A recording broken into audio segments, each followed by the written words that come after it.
देश दुनिया च वसदे पंजाबियों ਨੂੰ ਜੀ ਆਇਆਂ। मैं हरजिंदर सिंह रंधावा, तुम देख रहे हो पंजाब टेलीविजन और मेरे नाल ने सीनियर जर्नलिस्ट अजीत भास्कर जी और इंद्रप्रीत जी। जी आया जी। बहुत बहुत शुक्रिया रंधावा जी। ਸਾਰਿਆਂ ਨੂੰ ਸਤਿ ਸ਼੍ਰੀ ਅਕਾਲ ਜੀ। शनिवार ते 5 ਕਰੋੜ बड़ा भारू रहा। दमनचंद बाजवा होवे ਜਾਂ ਪ੍ਰੀਤਮ ਕੋਟ ਭਾਈ, ਰੌਲਾ ਵਿਸਥਾਰ ਲੈ ਗਿਆ। ਉਂਝ ਵੈਸੇ ਇਹ ਕਦੋਂ ਤੋਂ ਹੋਣ ਲੱਗ ਪਿਆ ਵੀ ਬੀਜੇਪੀ ਚ ਪ੍ਰਧਾਨ ਦਾ ਅਹੁਦਾ ਵੀ ਸੇਲ ਤੇ ਆ? ਇਹਦੀ ਵਸੀ ਜਾਂਚ ਹੋਣੀ ਚਾਹੀਦੀ ਹੈ। ਵੈਸੇ ਤਾਂ ਇਹ ਕਾਡਰ ਬੇਸਡ ਹੈ, ਵਿਚਾਰਧਾਰਾ ਬੇਸਡ ਆ ਪਾਰਟੀ, ਪਰ ਕਿਹੜਾ ਬੰਦਾ ਇਹਨੂੰ ਵੇਚਣ ਤੁਰ ਪਿਆ? ਵੈਸੇ ਇਹ ਮੰਨਿਆ ਜਾਂਦਾ ਹੈ ਕਿ ਵੇਚਣ ਵਾਲੇ ਵੀ ਉਦੋਂ ਹੀ ਮਿਲਦੇ ਆ, ਸੇਲਜ਼ਮੈਨ ਵੀ ਉਦੋਂ ਹੀ ਆਉਂਦੇ ਆ ਜਦੋਂ ਤੁਸੀਂ ਖਰੀਦਦਾਰ ਹੋਵੋ, ਤੁਸੀਂ ਬਕਾਇਦਾ ਗਾਹਕ ਹੋਵੋ।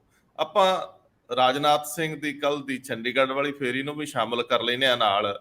ਅਕਾਲੀਆਂ ਨਾਲ ਸਾਂਝ ਦਾ ਸੰਕੇਤ ਜਿਹਾ ਦੇ ਕੇ। ਵੈਸੇ ਬੈਂਕ ਆਫ ਬੜੌਦਾ ਦਾ ਇੱਕ ਸਰਵੇ ਆ, ਉਹ ਪੰਜਾਬ ਦੀ ਆਰਥਿਕ ਸਥਿਤੀ ਦੀ ਵੀ ਬਾਤ ਪਾਉਂਦਾ ਹੈ। ਸਾਡੇ ਕੋਲ ਕੈਪੀਟਲ ਇਨਵੈਸਟਮੈਂਟ, ਵੈਸੇ ਇਹ ਵੀ ਗੱਲ ਕਰਦੇ ਆ ਵੀ ਇਹ ਕੈਪੀਟਲ ਇਨਵੈਸਟਮੈਂਟ ਹੁੰਦੀ ਕੀ ਆ। ਇਹ ਸਰਵੇ 'ਚ ਬੜੀ ਥੋੜੀ ਅਮਾਊਂਟ ਹੈ ਸਾਡੀ, ਕਿੱਦਾਂ ਅੱਗੇ ਵਧਾਂਗੇ? ਲੋਨ ਤਾਂ ਲੈਣੇ ਪੈਣਗੇ। ਤੇ ਅਸੀਂ ਉਹਨਾਂ 700 ਵਿਦਿਆਰਥੀਆਂ ਦੇ ਸੰਬੰਧ 'ਚ ਫੜੇ ਗਏ ਵਿਅਕਤੀ ਦਾ ਜ਼ਿਕਰ ਵੀ ਕਰਨਾ, ਜਿਹਨੂੰ ਬਰਜੇਸ਼ ਮਿਸ਼ਰਾ ਕਹਿੰਦੇ। ਹਲਕਾ ਕਰਾਂਗੇ। ਚੋਣਾਂ ਆ ਗਈਆਂ ਨੇ, ਚੋਣਾਂ ਦਾ ਮੌਸਮ ਆ ਰਿਹਾ, ਸੰਕੇਤ ਮਿਲਣੇ ਸ਼ੁਰੂ ਹੋ ਗਏ। ਪ੍ਰਸਾਰ ਭਾਰਤੀ ਜਿਹੜਾ ਕੇਂਦਰੀ ਫੰਡਿੰਗ ਅਦਾਰਾ ਜਿਹੜਾ ਆਕਾਸ਼ਬਾਣੀ ਦੂਰਦਰਸ਼ਨ ਨੂੰ ਚਲਾਉਂਦਾ ਹੈ, ਉਹਨੇ ਇੱਕ ਡਾਕੂਮੈਂਟਰੀ, ਇੱਕ ਦਸਤਾਵੇਜ਼ੀ ਬਣਾਉਣ ਦਾ ਪ੍ਰਣ ਕਰ ਲਿਆ, ਤਿਆਰੀਆਂ ਖਿੱਚ ਲੀਆਂ ਕਿ ਐਮਰਜੈਂਸੀ ਤੋਂ ਪਹਿਲਾਂ ਜੇਪੀ ਮੂਵਮੈਂਟ ਵੇਲੇ ਮੋਦੀ ਸਾਹਿਬ ਦਾ ਬੀਜੇਪੀ ਦਾ ਰੋਲ ਕੀ ਸੀ, ਭੂਮਿਕਾ ਕੀ ਸੀ। ਪਿਛਲੀ ਇਲੈਕਸ਼ਨ ਤੋਂ ਪਹਿਲਾਂ ਕੁਝ ਫਿਲਮਾਂ ਬਣੀਆਂ ਸੀ, ਹੁਣ ਫਿਰ ਤਿਆਰੀ ਵਿੱਢਤੀ।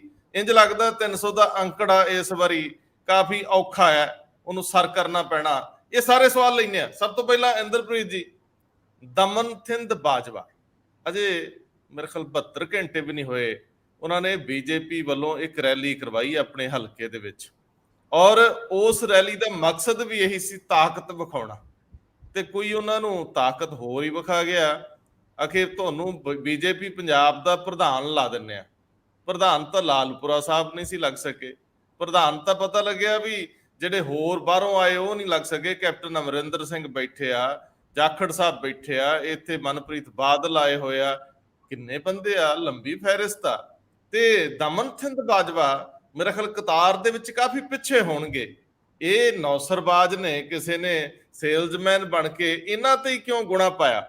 ਆਖਿਰ ਇਹ ਤੁਹਾਨੂੰ ਅਟਪਟਾ ਜਿਹਾ ਨਹੀਂ ਲੱਗਦਾ?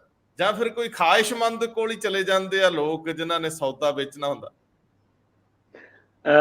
ਜਿਹੜੀ ਤੁਸੀਂ ਗੱਲ ਕੀਤੀ ਹੈ ਕਿ ਖੁਆਇਸ਼ਮੰਦ ਕੋਲੇ ਚਲੇ ਜਾਂਦੇ ਆ ਲੋਕ, ਇਹੀ ਇੱਕ ਲੱਗਦਾ ਇਸ ਮਾਮਲੇ ਤੇ। ਅਦਰਵਾਈਜ਼ ਜੇ ਤੁਸੀਂ ਕਹੋ ਕਿ ਭਾਜਪਾ ਦੇ ਵਿੱਚ ਪ੍ਰਧਾਨ ਦੀ ਪੋਸਟ ਵਿਕਾਊ ਹੈ, ਤਾਂ ਮੈਂ ਕਹੂੰਗਾ ਕਿ ਇਹ ਜਿੰਨੇ ਵੀ ਲੋਕ, ਚਾਹੇ ਤਾਂ ਦੂਸਰੀਆਂ ਪਾਰਟੀਆਂ ਤੋਂ ਆਏ ਹੋਏ ਨੇ, ਚਾਹੇ ਉਹ ਬੜੇ ਵੀ ਨੇ, ਉਹ ਵੀ ਇੱਕ ਗਲਤਫਹਿਮੀ 'ਚ ਨੇ ਕਿ ਭਾਜਪਾ ਦੇ ਵਿੱਚ ਕੋਈ ਪੋਸਟ ਵਿਕਾਊ ਹੋ ਸਕਦੀ ਹੈ, ਖਾਸ ਤੌਰ ਤੇ ਪ੍ਰਧਾਨ ਦੀ।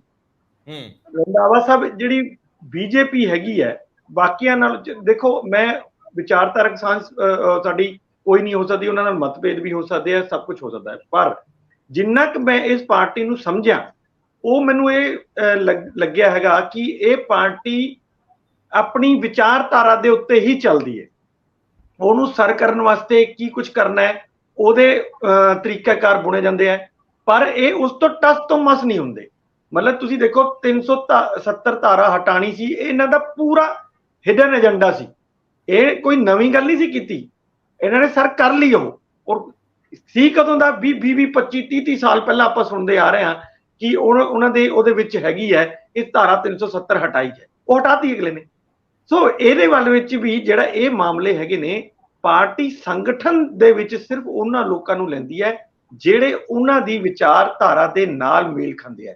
ਤੁਸੀਂ ਦੇਖੋ, ਅਗਰ ਆਪਾਂ ਇਕੱਲੇ ਪੰਜਾਬ ਦੀ ਗੱਲ ਕਰੀਏ, ਪੰਜਾਬ ਦੇ ਵਿੱਚ ਕਿੰਨੇ ਜ਼ਿਆਦਾ ਬੰਦੇ ਪੋਲੀਟੀਕਲ ਪਾਰਟੀਆਂ ਤੋਂ ਬੰਦੇ ਆਏ ਨੇ, ਚਾਹੇ ਉਹ ਜਾਖੜ ਸਾਹਿਬ ਹੋਣ, ਮਨਪ੍ਰੀਤ ਬਾਦਲ ਹੋਣ, ਕੈਪਟਨ ਕਮਲਜੀਤ ਹੋਣ, ਬਲਬੀਰ ਸਿੱਧੂ ਹੋਣ, ਅਰੋੜਾ ਸਾਹਿਬ ਹੋਣ, ਜਿਹੜੇ ਆਪਣੇ ਸ਼ਾਮ ਸੁੰਦਰ ਅਰੋੜਾ, ਕਿੰਨੇ ਤੋਂ ਲੰਬੀ ਫਹਿਰਿਸਤ ਹੈ। ਪਰ ਸੰਗਠਨ ਦੇ ਵਿੱਚ ਪਾਰਟੀਆਂ ਨੇ ਉਹਨਾਂ ਨੂੰ ਬਹੁਤੀ ਜਗ੍ਹਾ ਨਹੀਂ ਦਿੱਤੀ, ਖਾਸ ਤੌਰ ਤੇ ਪ੍ਰਧਾਨ ਵਰਗੇ ਪਦ, ਕਿਉਂਕਿ ਇਹ ਬਹੁਤ ਇੰਪੋਰਟੈਂਟ ਪੋਸਟ ਹੈ ਪਾਰਟੀ ਵਾਸਤੇ। ਉਹ ਮੈਨੂੰ ਇੱਕ ਬਹੁਤ ਸੀਨੀਅਰ ਇਹਨਾਂ ਦੇ ਨੇਤਾ ਨੇ ਕਿਹਾ ਵੀ ਪਾਰਟੀ ਇਹ ਗੱਲ ਤਾਂ ਖੁੱਲੇ ਦਿਲ ਨਾਲ ਬਰਦਾਸ਼ਤ ਕਰ ਸਕਦੀ ਹੈ ਵੀ ਮੁੱਖ ਮੰਤਰੀ ਦੀ ਪੋਸਟ ਹੈ, ਚਲੋ ਜੇ ਜਾਖੜ ਸਾਹਿਬ ਆਣਗੇ ਤਾਂ ਉਹਨਾਂ ਨੂੰ ਬਣਾ ਦਿਓ ਮੁੱਖ ਮੰਤਰੀ, ਕੋਈ ਸਾਨੂੰ ਇਤਰਾਜ਼ ਨਹੀਂ। ਕੈਪਟਨ ਸਾਹਿਬ ਬਣਨਾ ਚਾਹੁੰਦੇ ਆ ਉਹ ਬਣ ਜਾਣ। ਮਨਪ੍ਰੀਤ ਬਾਦਲ ਦੀ ਇੱਛਾਵਾਂ ਜ਼ਿਆਦਾ ਮਤਲਬ ਹੁਲਾਰੇ ਲੈ ਰਹੀਆਂ, ਉਹ ਬਣ ਜਾਣ। ਜੇ ਇਸ ਪਾਰਟੀ ਇਸ ਸਥਿਤੀ ਤੇ ਉਹ ਪਹੁੰਚਾ ਦੇਣ ਤੇ ਮੁੱਖ ਮੰਤਰੀ ਦਾ ਅਹੁਦਾ ਤਾਂ ਅਸੀਂ ਦੇ ਸਕਦੇ ਹਾਂ, ਕੋਈ ਦਿੱਕਤ ਨਹੀਂ, ਪਰ ਸੰਗਠਨ ਦਾ ਅਹੁਦਾ ਨਹੀਂ ਦਿੱਤਾ ਜਾਂਦਾ ਇਹਨਾਂ ਵਿੱਚ, ਕਿਉਂਕਿ ਪਾਰਟੀ ਔਰ ਆਰਐਸਐਸ ਇਹ ਦੋ ਜਿਹੜੀਆਂ ਮਤਲਬ ਜਿਹੜੀ ਪੋਲੀਟੀਕਲ ਪਾਰਟੀ ਹੈ ਉਹ ਆਰਐਸਐਸ ਦਾ ਇੱਕ ਪੋਲੀਟੀਕਲ ਵਿੰਗ ਹੈ। ਆਰਐਸਐਸ ਦੇ ਬਹੁਤ ਸਾਰੇ ਵਿੰਗ ਨੇ ਜਿਨ੍ਹਾਂ ਚੋਂ ਇੱਕ ਪੋਲੀਟੀਕਲ ਵਿੰਗ ਜਿਹੜਾ ਹੈ ਉਹ ਬੀਜੇਪੀ ਹੈ, ਤੇ ਉੱਥੇ ਉਸ ਤਰ੍ਹਾਂ ਦਾ ਬੰਦਾ ਨਹੀਂ ਬਿਠਾਇਆ ਜਾ ਸਕਦਾ ਜਿਹੜਾ ਉਸ ਵਿਚਾਰਧਾਰਾ ਦਾ ਜਾਂ ਉਸ ਸਕੂਲ ਆਫ ਥਾਟ ਦਾ ਨਹੀਂ ਹੈਗਾ। ਸੋ ਮੈਨੂੰ ਜਿਹੜੇ ਦਮਨ ਬਾਜਵਾ ਦੀ ਇਹ ਗਏ ਨੇ, ਜਿਹੜੇ ਵੀ ਖੈਰ ਨਵੇਂ ਬੰਦੇ ਜਾਂਦੇ ਆ, ਜਾਂ ਤਾਂ ਉਹ ਕਾਂਗਰਸ ਦੇ ਕਲਚਰ ਵਾਲਾ ਹਜੇ ਉਹਨਾਂ ਚੋਂ ਨਿਕਲਿਆ ਨਹੀਂ। ਬੀਜੇਪੀ ਤਾਂ ਜੇ ਕੋਈ ਏਦਾਂ ਦਾ ਬੰਦਾ ਆ ਜੇ ਜਿਹੜਾ ਆਪਣੇ ਆਪ ਨੂੰ ਪੋਲੀਟੀਕਲ ਪਾਰਟੀ ਤੋਂ ਉੱਪਰ ਸਮਝਣ ਵਾਲਾ ਹੋ ਜੇ, ਤਾਂ ਉਹਨੂੰ ਵੀ ਉਹ ਛਾਂਗਣ 'ਚ 2 ਮਿੰਟ ਵੀ ਨਹੀਂ ਲਗਾਉਂਦੇ। ਉਹ ਕਹਿੰਦੇ ਵੀ ਅਸੀਂ ਤਾਂ ਜ਼ੀਰੋ ਤੋਂ ਹੀ ਸਟਾਰਟ ਕਰ ਲਾਂਗੇ। ਸੋ ਮੈਨੂੰ ਜਿਹੜੀ ਇਹ ਗਲਤਫਹਿਮੀ ਜੀ ਜਿਹੜੀ ਦਮਨ ਬਾਜਵਾ ਨੇ ਪਾ ਕੇ 5 ਕਰੋੜ ਰੁਪਏ ਜਾਂ ਤਾਂ ਜਿਹਨੇ ਇੱਕ ਤਾਂ ਦਿੱਤੇ ਨੇ, ਇੱਕ ਤਾਂ ਮੈਨੂੰ ਉਸ ਤੇ ਵੀ ਹਾਸਾ ਆ ਰਿਹਾ, ਦੇਣ ਦੀ ਮੰਗ ਕੀਤੀ ਹੈ ਉਸ ਤੇ ਵੀ ਹਾਸਾ ਆ ਰਿਹਾ, ਜਿਹੜਾ ਲੈਣ ਵਾਲਾ ਉਸ ਤੇ ਵੀ। ਲੈਣ ਵਾਲਾ ਤਾਂ ਹੋ ਸਕਦਾ ਕਿ ਕੋਈ ਮਤਲਬ ਜਿਵੇਂ ਹੁੰਦੇ ਨਾ ਸ਼ੋਭਰਾਜ ਹੁੰਦੇ ਆ, ਉਸ ਤਰ੍ਹਾਂ ਦਾ ਹੀ ਉਹਨਾਂ ਦਾ ਹੀ ਕੋਈ ਚੇਲਾ ਬਾਲਕ ਹੋਵੇ। ਪਰ ਦਮਨ ਬਾਜਵਾ ਤਾਂ ਮੈਨੂੰ ਨਹੀਂ ਲੱਗਦਾ ਵੀ ਇੰਨੀ ਕੋਈ ਉਹ ਹੈਗੀ ਹੈ, ਬੜੇ ਪੁਰਾਣੀ ਹੁਣ ਤਾਂ ਲੀਡਰ ਹੋ ਗਈ ਹੈ, ਸਟੂਡੈਂਟ ਲੀਡਰ ਤੋਂ ਉਹਨੇ ਆਪਣਾ ਕੈਰੀਅਰ ਸ਼ੁਰੂਆਤ ਕੀਤੀ ਹੋਈ ਹੈ। ਉਹ ਇਸ ਝਾਂਸੇ 'ਚ ਕਿਵੇਂ ਆ ਗਏ, ਮੈਂ ਇਸ ਤੋਂ ਅਜੇ ਤੱਕ ਸਮਝ ਨਹੀਂ ਪਾਇਆ। ਮੈਨੂੰ ਲੱਗਦਾ ਕਿ ਅਸਲ ਦੇ ਵਿੱਚ ਕਹਾਣੀ ਕੁਝ ਹੋਰ ਹੈ ਜਿਹੜੀ ਹਜੇ ਬਾਹਰ ਨਹੀਂ ਆ ਪਾ ਰਹੀ ਹੈ। ਹੋ ਸਕਦਾ ਇਨਵੈਸਟੀਗੇਸ਼ਨ ਤੇ ਬਾਅਦ ਇਸ ਤਰ੍ਹਾਂ ਦੀ ਕੁਝ ਹੋਰ ਚੀਜ਼ਾਂ ਬਾਹਰ ਆਣ। ਦੇਖੋ, ਪਹਿਲੀ ਗੱਲ ਤਾਂ ਇਹ ਆ ਕਿ ਜਿਹਦੇ ਕੋਲ ਵੀ ਅੱਜ ਕੱਲ ਫੋਨ ਹੈ, ਖਾਸ ਤੌਰ ਤੇ ਸਮਾਰਟਫੋਨ ਹੈ, ਸਾਰਿਆਂ ਕੋਲ ਹੀ ਸਮਾਰਟਫੋਨ ਹੈ, ਕਿਹਦੇ ਕੋਲ ਨਹੀਂ ਹੈਗਾ, ਤੇ ਉਹਨਾਂ ਨੂੰ ਤਾਂ ਫੇਕ ਕਾਲਸ ਦਾ ਆਉਣਾ ਬੜਾ ਹੀ ਮੈਨੂੰ ਲੱਗਦਾ ਕਿ ਕਾਮਨ ਜਿਹਾ ਵਰਤਾਰਾ ਹੈ। ਤੇ ਉਹ ਤੁਹਾਨੂੰ ਕ੍ਰੈਡਿਟ ਕਾਰਡ ਤੋਂ ਲੈ ਕੇ ਤੁਹਾਨੂੰ ਬਹੁਤ ਇਸ ਤਰ੍ਹਾਂ ਦੀਆਂ ਫੋਨ ਕਾਲਸ ਆਉਂਦੀਆਂ ਨੇ, ਤੇ ਤੁਸੀਂ ਇਹ ਨਹੀਂ ਕਹਿ ਸਕਦੇ ਵੀ ਇਸ ਫਲਾਣਾ ਹਾਂ, ਮੈਨੂੰ ਸ਼ੱਕ ਪੈਂਦਾ ਬੀਬੀ ਜੀ ਕਿਧਰੇ ਕੋਈ ਪੈਸੇ ਦੇ ਨਾ ਬੈਠੇ ਹੋਣ ਕਿਸੇ ਨੂੰ, ਕਿਉਂਕਿ ਸ਼ਿਕਾਇਤ ਉਦੋਂ ਹੀ ਸੀਰੀਅਸ ਹੁੰਦੀ ਆ ਜਦੋਂ ਕਿਤੇ ਗੱਲ ਥੋੜੀ ਅੱਗੇ ਵੱਧ ਗਈ, ਥੋੜਾ ਬਹੁਤਾ ਕਿਤੇ ਦੇਣ ਲੈਣ ਹੋ ਗਿਆ, ਕਿਤੇ ਚਾਹ ਦਾ ਘੁੱਟ ਪਿਆਤਾ। ਹੁਣ ਇਹ ਗੱਲ ਕਿਤੇ ਮੁੜ ਕੇ ਦੁੱਖ ਲੱਗਦਾ, ਅੱਛਾ ਮੈਨੂੰ ਚੀਟ ਕਰ ਲਿਆ, ਤੇ ਉਹਦੇ ਵਿੱਚੋਂ ਮੈਨੂੰ ਲੱਗਦਾ ਇਹ ਕਿਧਰੇ ਕੋਈ ਐਪਲੀਕੇਸ਼ਨ ਮੂਵ ਹੋਈ ਆ। ਹੁਣ ਇਹਦੇ ਰਿਜ਼ਲਟ ਕੀ ਹੁੰਦੇ ਆ, ਚਾਹਾਂਗੇ ਵੀ ਇਹ ਜਨਤਕ ਜ਼ਰੂਰ ਹੋਣ ਕਿ ਇਦਾਂ ਦੇ ਕੌਣ ਤੁਰੇ ਫਿਰਦੇ। ਵੈਸੇ ਭਾਸਕਰ ਸਾਹਿਬ ਇਹਦੇ ਤੇ ਟਿੱਪਣੀ ਨਾਲ ਕਰ ਲਿਓ, ਪਰ ਦੂਜਾ ਸਵਾਲ ਲੈ ਲਓ। ਇੱਕ ਸ਼ੁਕੇਸ਼ ਬੈਠਾ ਸੀਗਾ ਤਿਹਾੜ 'ਚ, ਤੇ ਉਹਨੇ ਰਣਬੈਕਸੀ ਵਾਲੇ ਭਰਾਵਾਂ ਚੋਂ ਇੱਕ ਦੀ ਵਾਈਫ ਨੂੰ ਇਹ ਯਕੀਨ ਦਿਵਾਤਾ ਇਹ 2 4 5 10 ਹਜ਼ਾਰ ਕਰੋੜ ਦੇ ਮਾਮਲੇ ਨਹੀਂ, ਤੁਸੀਂ ਸੁੱਟੋ 200 ਕਰੋੜ ਤੁਹਾਡੀ ਕਰਾਉਂਦੇ ਆ ਜ਼ਮਾਨਤ। ਤੇ ਵੱਡੀ ਗੱਲ ਸੀ, ਅਗਲਾ 200 ਕਰੋੜ ਦੇ ਵੀ ਦਿੱਤਾ। ਹੁਣ 200 ਕਰੋੜ ਬੰਦੇ ਨੂੰ ਤਾਂ ਗਸ਼ ਪੈ ਜੇ, ਕਿਸੇ ਸਧਾਰਨ ਬੰਦੇ ਨੂੰ 200 ਕਰੋੜ ਜ਼ਮਾਨਤ ਕਰਾਉਣ ਲਈ ਦਿੱਤਾ, ਕਿੱਡਾ ਕੁ ਵੱਡਾ ਯਕੀਨ ਦਵਾਇਆ ਗਿਆ ਹੋਊਗਾ। ਉਹ ਵੀ ਤਿਹਾੜ ਜੇਲ੍ਹ 'ਚ ਬੰਦਾ ਬੈਠਾ ਸੀ, ਪੈਸੇ ਲੈ ਗਿਆ। ਇੱਥੇ ਪ੍ਰੀਤਮ ਸਿੰਘ ਕੋਟ ਭਾਈ ਦਾ 5 ਕਰੋੜ ਦੇ ਲੈਣ ਦੇਣ ਦਾ FIR ਦਾ ਮਾਮਲਾ ਤੁਰਿਆ ਫਿਰਦਾ। ਭਾਸਕਰ ਸਾਹਿਬ ਇਹਨੂੰ ਜ਼ਰੂਰ ਨਾਲ ਟੱਚ ਕਰ ਦਿਓ। ਪੰਜਾਬ ਹੈ, ਜਰਖੇਜ ਧਰਤੀ ਆ, ਲੋਕ ਪੈਦਾ ਹੋ ਹੀ ਜਾਂਦੇ ਆ। ਪਰ ਇਹ ਵੀ ਸਵਾਲ ਹੈ ਕਿ ਭੰਗੂ ਸਾਹਿਬ ਐਡੇ ਕੱਚੀਆਂ ਗੋਲੀਆਂ ਕਦੋਂ ਦੇ ਖੇਡੇ ਵੀ ਉਹ ਪ੍ਰੀਤਮ ਸਿੰਘ ਕੋਟ ਭਾਈ ਕੋਲੋਂ ਜ਼ਮਾਨਤ ਕਰਵਾਉਣ ਲੱਗ ਪਏ। ਮਾਮਲਾ ਨੈਸ਼ਨਲ ਲੈਵਲ ਦਾ, ਸੇਬੀ ਦਾ, ਸੁਪਰੀਮ ਕੋਰਟ ਦਾ, ਤੇ ਕੋਟ ਭਾਈ ਉੱਥੇ ਕਿੰਨੇ ਕਜੋਗੇ ਸੀ। ਮੈਨੂੰ ਲੱਗਦਾ ਇਹ ਕੋਈ ਲੈਣ ਦੇਣ ਦਾ ਪੁਰਾਣਾ ਮਾਮਲਾ ਨਾ ਹੋਵੇ। ਇਨਵੈਸਟੀਗੇਸ਼ਨ ਬਹੁਤ ਮੰਗ ਕਰਦੀ ਹੈ ਇਸ ਗੱਲ ਦੀ। ਇਹ ਹੁਣ ਵੇਖੋ ਗੱਲ ਕਿੱਧਰ ਤੁਰਦੀ ਹੈ ਵੀ ਲੈਣ ਦੇਣ ਹੈ ਕੀ ਨੇ। ਭਾਸਕਰ ਸਾਹਿਬ ਦੋਵੇਂ ਗੱਲਾਂ ਖਿਲਾਫ ਕਰੋ ਤੋਰੋ। ਤੁਸੀਂ ਗੱਲ ਸ਼ੁਰੂ ਕੀਤੀ ਹੈ ਕਿ 5 ਕਰੋੜ ਸ਼ਨੀਵਾਰ ਨੂੰ ਭਾਰੀ ਪੈ ਗਿਆ। ਹੁਣ ਜਿਹੜੀ ਬਾਜਵਾ ਮੈਡਮ ਹੈਗੀ ਹੈ, ਉਹ ਕਹਿੰਦੀ ਆ ਮੈਨੂੰ ਢਾਬੇ ਤੇ ਮਿਲਿਆ ਬੰਦਾ ਹਰੀਸ਼ ਗਰਗ ਨਾਂ ਦਾ, ਉਹਨੇ ਮੈਨੂੰ 5 ਕਰੋੜ ਮੰਗੇ, ਕਹਿੰਦੇ ਪ੍ਰਧਾਨ ਬਣਾ ਦੇਣਗੇ। ਹੁਣ ਇਹਦੇ ਪਿੱਛੇ ਦੀ ਕਹਾਣੀ ਕੀ ਹੈ ਔਰ ਉਸ ਤੇ ਅੱਗੇ ਦੀ ਕਹਾਣੀ ਕੀ ਹੈ, ਕਿੰਨੇ ਕੁ ਪੈਸੇ ਦੇ ਦਿੱਤੇ ਸੀ, ਕਿੰਨੇ ਕੁ ਰਹਿੰਦੇ ਸੀਗੇ, ਇਹਦਾ ਜ਼ਿਕਰ ਤੇ ਨਹੀਂ ਕੀਤਾ। ਪਰ ਪ੍ਰੀਤਮ ਸਿੰਘ ਕੋਟਭਾਈ ਦੇ ਮਾਮਲੇ ਦੇ ਵਿੱਚ ਇਹ ਗੱਲ ਸਾਹਮਣੇ ਆਈ ਹੈ, 3.5 ਕਰੋੜ ਰੁਪਏ ਬਕਾਇਦਾ ਬੈਂਕ ਦੇ ਵਿੱਚ ਟ੍ਰਾਂਸਫਰ ਕਰਕੇ ਵੱਖ-ਵੱਖ ਅਕਾਊਂਟ ਦੇ ਵਿੱਚ ਦਿੱਤੇ ਗਏ ਸੀ। ਲੁਧਿਆਣੇ ਦੇ ਵਿੱਚ ਮਾਰਚ 16 ਨੂੰ ਇਹ ਕੰਪਲੇਂਟ ਹੋ ਗਈ ਸੀਗੀ। ਮਨਦੀਪ ਸਿੰਘ ਜਿਹੜੇ ਸਿੱਧੂ ਹੈਗੇ ਜਿਹੜੇ ਕਮਿਸ਼ਨਰ ਸਾਹਿਬ, ਉਹ ਕਹਿੰਦੇ ਨੇ ਪੂਰੀ ਇਨਕੁਆਇਰੀ ਕੀਤੀ। ਇਨਕੁਆਇਰੀ ਕਰਨ ਤੋਂ ਬਾਅਦ ਅਸੀਂ 5 ਬੰਦਿਆਂ ਨੂੰ ਔਰ MLA ਜਿਹੜੇ ਪੁਰਾਣੇ MLA ਸੀਗੇ ਕੋਟਭਾਈ, ਉਹਨਾਂ ਤੋਂ ਇਲਾਵਾ ਨਾਮਜ਼ਦ ਕੀਤੇ, 3 ਫੜ ਲਏ, ਹਜੇ MLA ਸਾਹਿਬ ਨੂੰ ਫੜਨਾ ਬਾਕੀ ਹੈ। ਇਸ ਕਹਾਣੀ ਦੇ ਵਿੱਚ ਸਭ ਤੋਂ ਇੰਟਰਸਟਿੰਗ ਗੱਲ ਕੀ ਹੈ, ਤੁਸੀਂ ਸੁਕੇਤ ਚੰਦਰ ਸ਼ੇਖਰ ਦੀ ਗੱਲ ਕੀਤੀ ਹੈ, ਇੱਥੇ ਵੀ ਕੋਟਭਾਈ ਉਹਨਾਂ ਜਦ ਬਠਿੰਡੇ ਜੇਲ੍ਹ ਦੇ ਵਿੱਚ ਬੰਦ ਸੀਗੇ ਤਦ ਉਹਨਾਂ ਦੀ ਮੁਲਾਕਾਤ ਹੁੰਦੀ ਹੈ ਭੰਗੂ ਸਾਹਿਬ ਨਾਲ, ਤੇ ਭੰਗੂ ਸਾਹਿਬ ਕਿਉਂਕਿ ਕੋਟ ਭਾਈ ਉਹਨਾਂ ਦੀ ਜ਼ਮਾਨਤ ਹੋ ਜਾਂਦੀ, ਇਹ ਵੀ ਫਰਾਡ ਦੇ ਕੇਸ ਦੇ ਵਿੱਚ ਹੀ ਅੰਦਰ ਹੁੰਦੇ, ਔਰ ਉਹਦੇ ਵਿੱਚ ਉਹ ਭੰਗੂ ਸਾਹਿਬ ਨੂੰ ਕਹਿੰਦੇ ਮੈਂ ਆਪਣੀ ਤੇ ਕਰਾ ਲਈ, ਤੁਹਾਡੀ ਮੈਂ ਕਰਾ ਦੂੰਗਾ, 5 ਕਰੋੜ ਰੁਪਏ ਲੱਗਣਗੇ, ਔਰ ਮੇਰੀ ਦਿੱਲੀ ਸਰਕਾਰ ਦਰਬਾਰੇ ਬਹੁਤ ਜਾਣ ਪਛਾਣ ਹੈਗੀ ਹੈ, ਤੁਸੀਂ ਟੈਨਸ਼ਨ ਨਹੀਂ ਨਾ ਲਓ। ਤੇ ਉਹਨਾਂ ਨੇ ਆਪਣੇ ਨੈਫਿਊ ਹੁਣ ਭਾਂਜੇ ਨੂੰ ਇਹ ਆਰਡਰ ਦਿੱਤੇ ਵੀ ਦੋ ਇਹਨੂੰ 3.5 ਕਰੋੜ ਰੁਪਏ ਐਡਵਾਂਸ ਦਿਓ ਤੇ 5 ਕਰੋੜ ਰੁਪਏ 'ਚ ਡੀਲ ਪੱਕੀ ਕਰੋ, ਇਹਨੇ ਬੇਲ ਕਰਾ ਦੇਣੀ ਹੈ। ਹੁਣ ਇਹਦੇ ਵਿੱਚ ਜਿਹੜੇ ਕੋ ਐਕਿਊਜ਼ ਨੇ ਉਹ ਤਕਰੀਬਨ ਬਾਹਰ ਦੇ ਨੇ, 2 ਗਿੱਦੜਬਾਹੇ ਦੇ ਨੇ, ਉਸ ਤੋਂ ਇਲਾਵਾ 2 ਲਖਨਊ ਦੇ ਨੇ, 1 ਫਰੀਦਾਬਾਦ ਦਾ। ਉਹਨਾਂ 5 ਦੇ ਖਿਲਾਫ FIR ਦਰਜ ਕਰਕੇ 3 ਕੁ ਫੜ ਲਏ ਮਨਦੀਪ ਸਿੰਘ ਸਿੱਧੂ ਉਹਨਾਂ ਨੇ ਕੱਲ। ਹੁਣ ਉਸ ਤੋਂ ਬਾਅਦ ਗੱਲ ਇੱਥੇ ਖੜੀ ਹੈ ਕਿ ਜਿਹੜੇ ਰਿਸ਼ਵਤ 2.5-3.5 ਕਰੋੜ ਦਿੱਤੇ ਗਏ ਸੀ, ਕੁਝ ਬੈਂਕ ਅਕਾਊਂਟਸ ਦੇ ਵਿੱਚ ਟ੍ਰਾਂਸਫਰ ਕੀਤੇ ਗਏ ਸੀ। ਜਿਸ ਤਰ੍ਹਾਂ ਮੈਂ ਪਹਿਲਾਂ ਹੀ ਕਹਿ ਚੁੱਕਿਆ ਕਿ ਮਾਰਚ 16 ਨੂੰ ਇਹ ਕੰਪਲੇਂਟ ਦਰਜ ਕੀਤੀ ਸੀ। ਜਿਹੜੇ ਉਹ ਬੈਂਕ ਅਕਾਊਂਟ ਸੀਗੇ ਉਹ ਸਾਰੇ ਦੇ ਸਾਰੇ ਫੇਕ ਆਇਡੈਂਟੀਟੀ ਦੇ ਉੱਤੇ ਖੋਲੇ ਗਏ ਸੀਗੇ। ਇਹ ਗੱਲ ਹੁਣ ਇਨਵੈਸਟੀਗੇਸ਼ਨ ਦੇ ਵਿੱਚ ਸਾਹਮਣੇ ਆਈ ਹੈ, ਪਰ ਸਵਾਲ ਇਹ ਆਉਂਦਾ ਕਿ 3 ਸਾਲ ਬਾਅਦ ਕਿਉਂ? 3 ਸਾਲ ਪਹਿਲੇ ਇੱਕ ਗਿਰਧਾਰੀ ਲਾਲ ਲੁਧਿਆਣੇ ਤੋਂ ਸ਼ਿੰਦਰ ਸਿੰਘ ਜਿਹੜੇ ਉਹਨਾਂ ਦੇ ਭਤੀਜੇ ਭਾਂਜੇ ਹੈਗੇ ਨੇ, ਉਹਨੇ ਕਹਿੰਦੇ ਮੈਂ ਤਾਂ ਉਧਾਰ ਲੈ ਕੇ ਆ ਰਿਸ਼ਵਤ ਦਿੱਤੀ ਸੀਗੀ, ਇੰਟਰਸਟ ਤੇ ਪੈਸੇ ਲਿੱਤੇ ਸੀਗੇ। ਇਹ ਥੋੜੀ ਜੀ ਕਹਾਣੀ ਕੋਈ ਟਵਿਸਟ ਜੀ ਹੁੰਦੀ ਹੈ, ਉਹ ਵੀ ਖਾਸ ਕਰਕੇ ਤਦ ਜਦ ਪਿਛਲੇ ਦਿਨਾਂ ਦੇ ਵਿੱਚ ਮੁੱਖ ਮੰਤਰੀ ਭਗਵੰਤ ਮਾਨ ਉਹਨਾਂ ਨੇ ਪਰਲ ਜਿਹੜੇ ਪੌਂਜੀ ਸਕੈਮ ਸੀਗਾ ਉਹਦੇ ਵਿਕਟਿਮਸ ਨੂੰ ਰਾਹਤ ਦੇਣ ਦੀ ਗੱਲ ਕੀਤੀ ਸੀ। ਮੈਨੂੰ ਇਹ ਲੱਗਦਾ ਕਿ ਉਹ ਰਾਹਤ ਦੇਣ ਵਾਲੀ ਗੱਲਾਂ ਦੇ ਵਿੱਚੋਂ ਹੀ ਉਹ ਜਦ ਪਰਲ ਵਾਲਿਆਂ ਨੂੰ ਪੁੱਛਿਆ ਗਿਆ ਹੋਵੇਗਾ, ਕਹਿੰਦੇ ਅਸੀਂ ਤੇ ਪਹਿਲੇ ਹੀ ਠੱਗੇ ਹੋਏ ਆ, 5 ਕਰੋੜ ਲੈ ਗਿਆ, ਉੱਥੋਂ ਗੱਲ ਨਿਕਲੀ ਹੋਏਗੀ ਤੇ FIR ਦਰਜ ਹੋ ਗਈ। ਫਿਲਹਾਲ ਕੋਟ ਭਾਈ ਜਿਹੜੇ ਵੱਖ-ਵੱਖ ਮਾਮਲਿਆਂ ਦੇ ਵਿੱਚ ਮੱਧ ਪ੍ਰਦੇਸ਼ UP ਦੇ ਵਿੱਚ ਵੀ ਉਹਨਾਂ ਦੇ ਖਿਲਾਫ ਚਿੱਟ ਫੰਡ ਕੰਪਨੀਆਂ ਦੇ ਫਰਾਡ ਦੇ ਮਾਮਲੇ ਦਰਜ ਨੇ, ਉਹ ਹਜੇ ਫਰਾਰ ਨੇ। ਕਦੋਂ ਫੜੇ ਜਾਂਦੇ ਨੇ?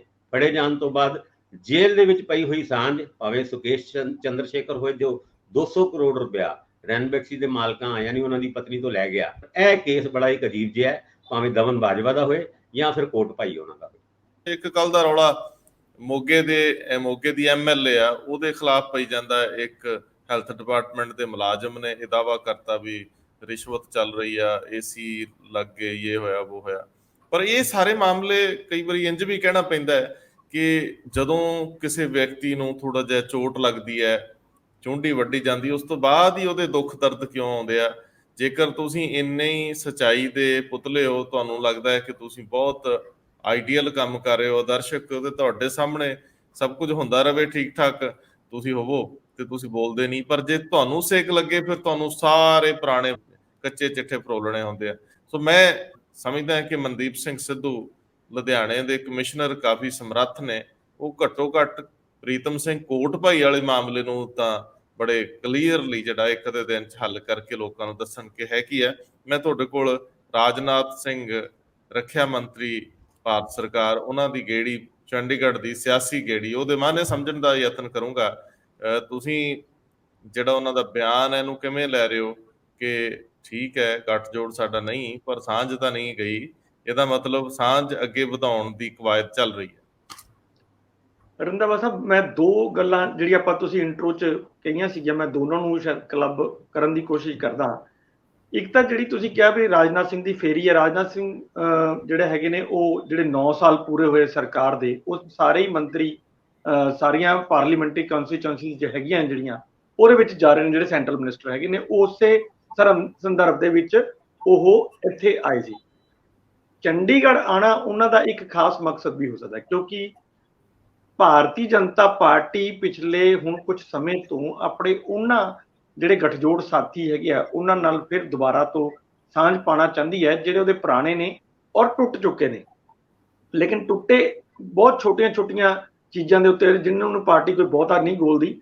ਜਿਵੇਂ ਪੰਜਾਬ 'ਚ 3 ਖੇਤੀ ਕਾਨੂੰਨਾਂ ਨੂੰ ਲੈ ਕੇ ਉਹ ਅੱਡ ਹੋਇਆ ਅਕਾਲੀ ਦਲ, ਤੇ ਉਹਨਾਂ ਲਈ ਇਹ ਕੋਈ ਮੁਸ਼ਕਲ ਨਹੀਂ ਹੈ ਕਿ ਉਹ ਦੁਬਾਰਾ ਉਹਦੇ ਨਾਲ ਸਾਂਝ ਨਹੀਂ ਪਾ ਸਕਦੇ, ਚਾਹੇ ਉਹ ਬਾਦਲ ਸਾਹਿਬ ਦੇ ਭੋਗ ਤੇ ਹੋਣ, ਚਾਹੇ ਉਹਨਾਂ ਦੇ ਸੰਸਕਾਰ ਮੌਕੇ ਹੋਣ, ਜਾਂ ਜਦੋਂ ਚੰਡੀਗੜ੍ਹ ਦੇ ਵਿੱਚ ਜਦੋਂ ਇੱਕ ਸਮਾਰੋਹ ਰੱਖਿਆ ਸੀ ਉਹਦੇ ਵਿੱਚ ਸ਼ਾਮਲ ਹੋਣ ਦਾ ਮਾਮਲਾ ਹੋਵੇ।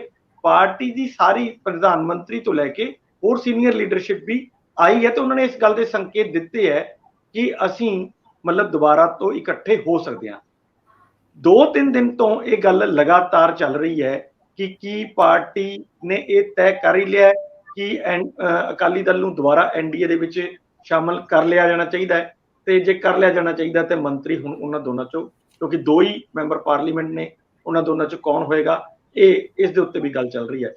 ਹਾਲਾਂਕਿ ਮੈਂ ਇਸ ਬਾਰੇ ਡਾਕਟਰ ਦਲਜੀਤ ਚੀਮਾ ਨਾਲ ਗੱਲ ਕੀਤੀ ਸੀਗੀ, ਕੱਲ ਕਾਫੀ ਲੰਬੀ ਗੱਲ ਹੋਈ ਮੇਰੀ ਉਹਨਾਂ ਨਾਲ।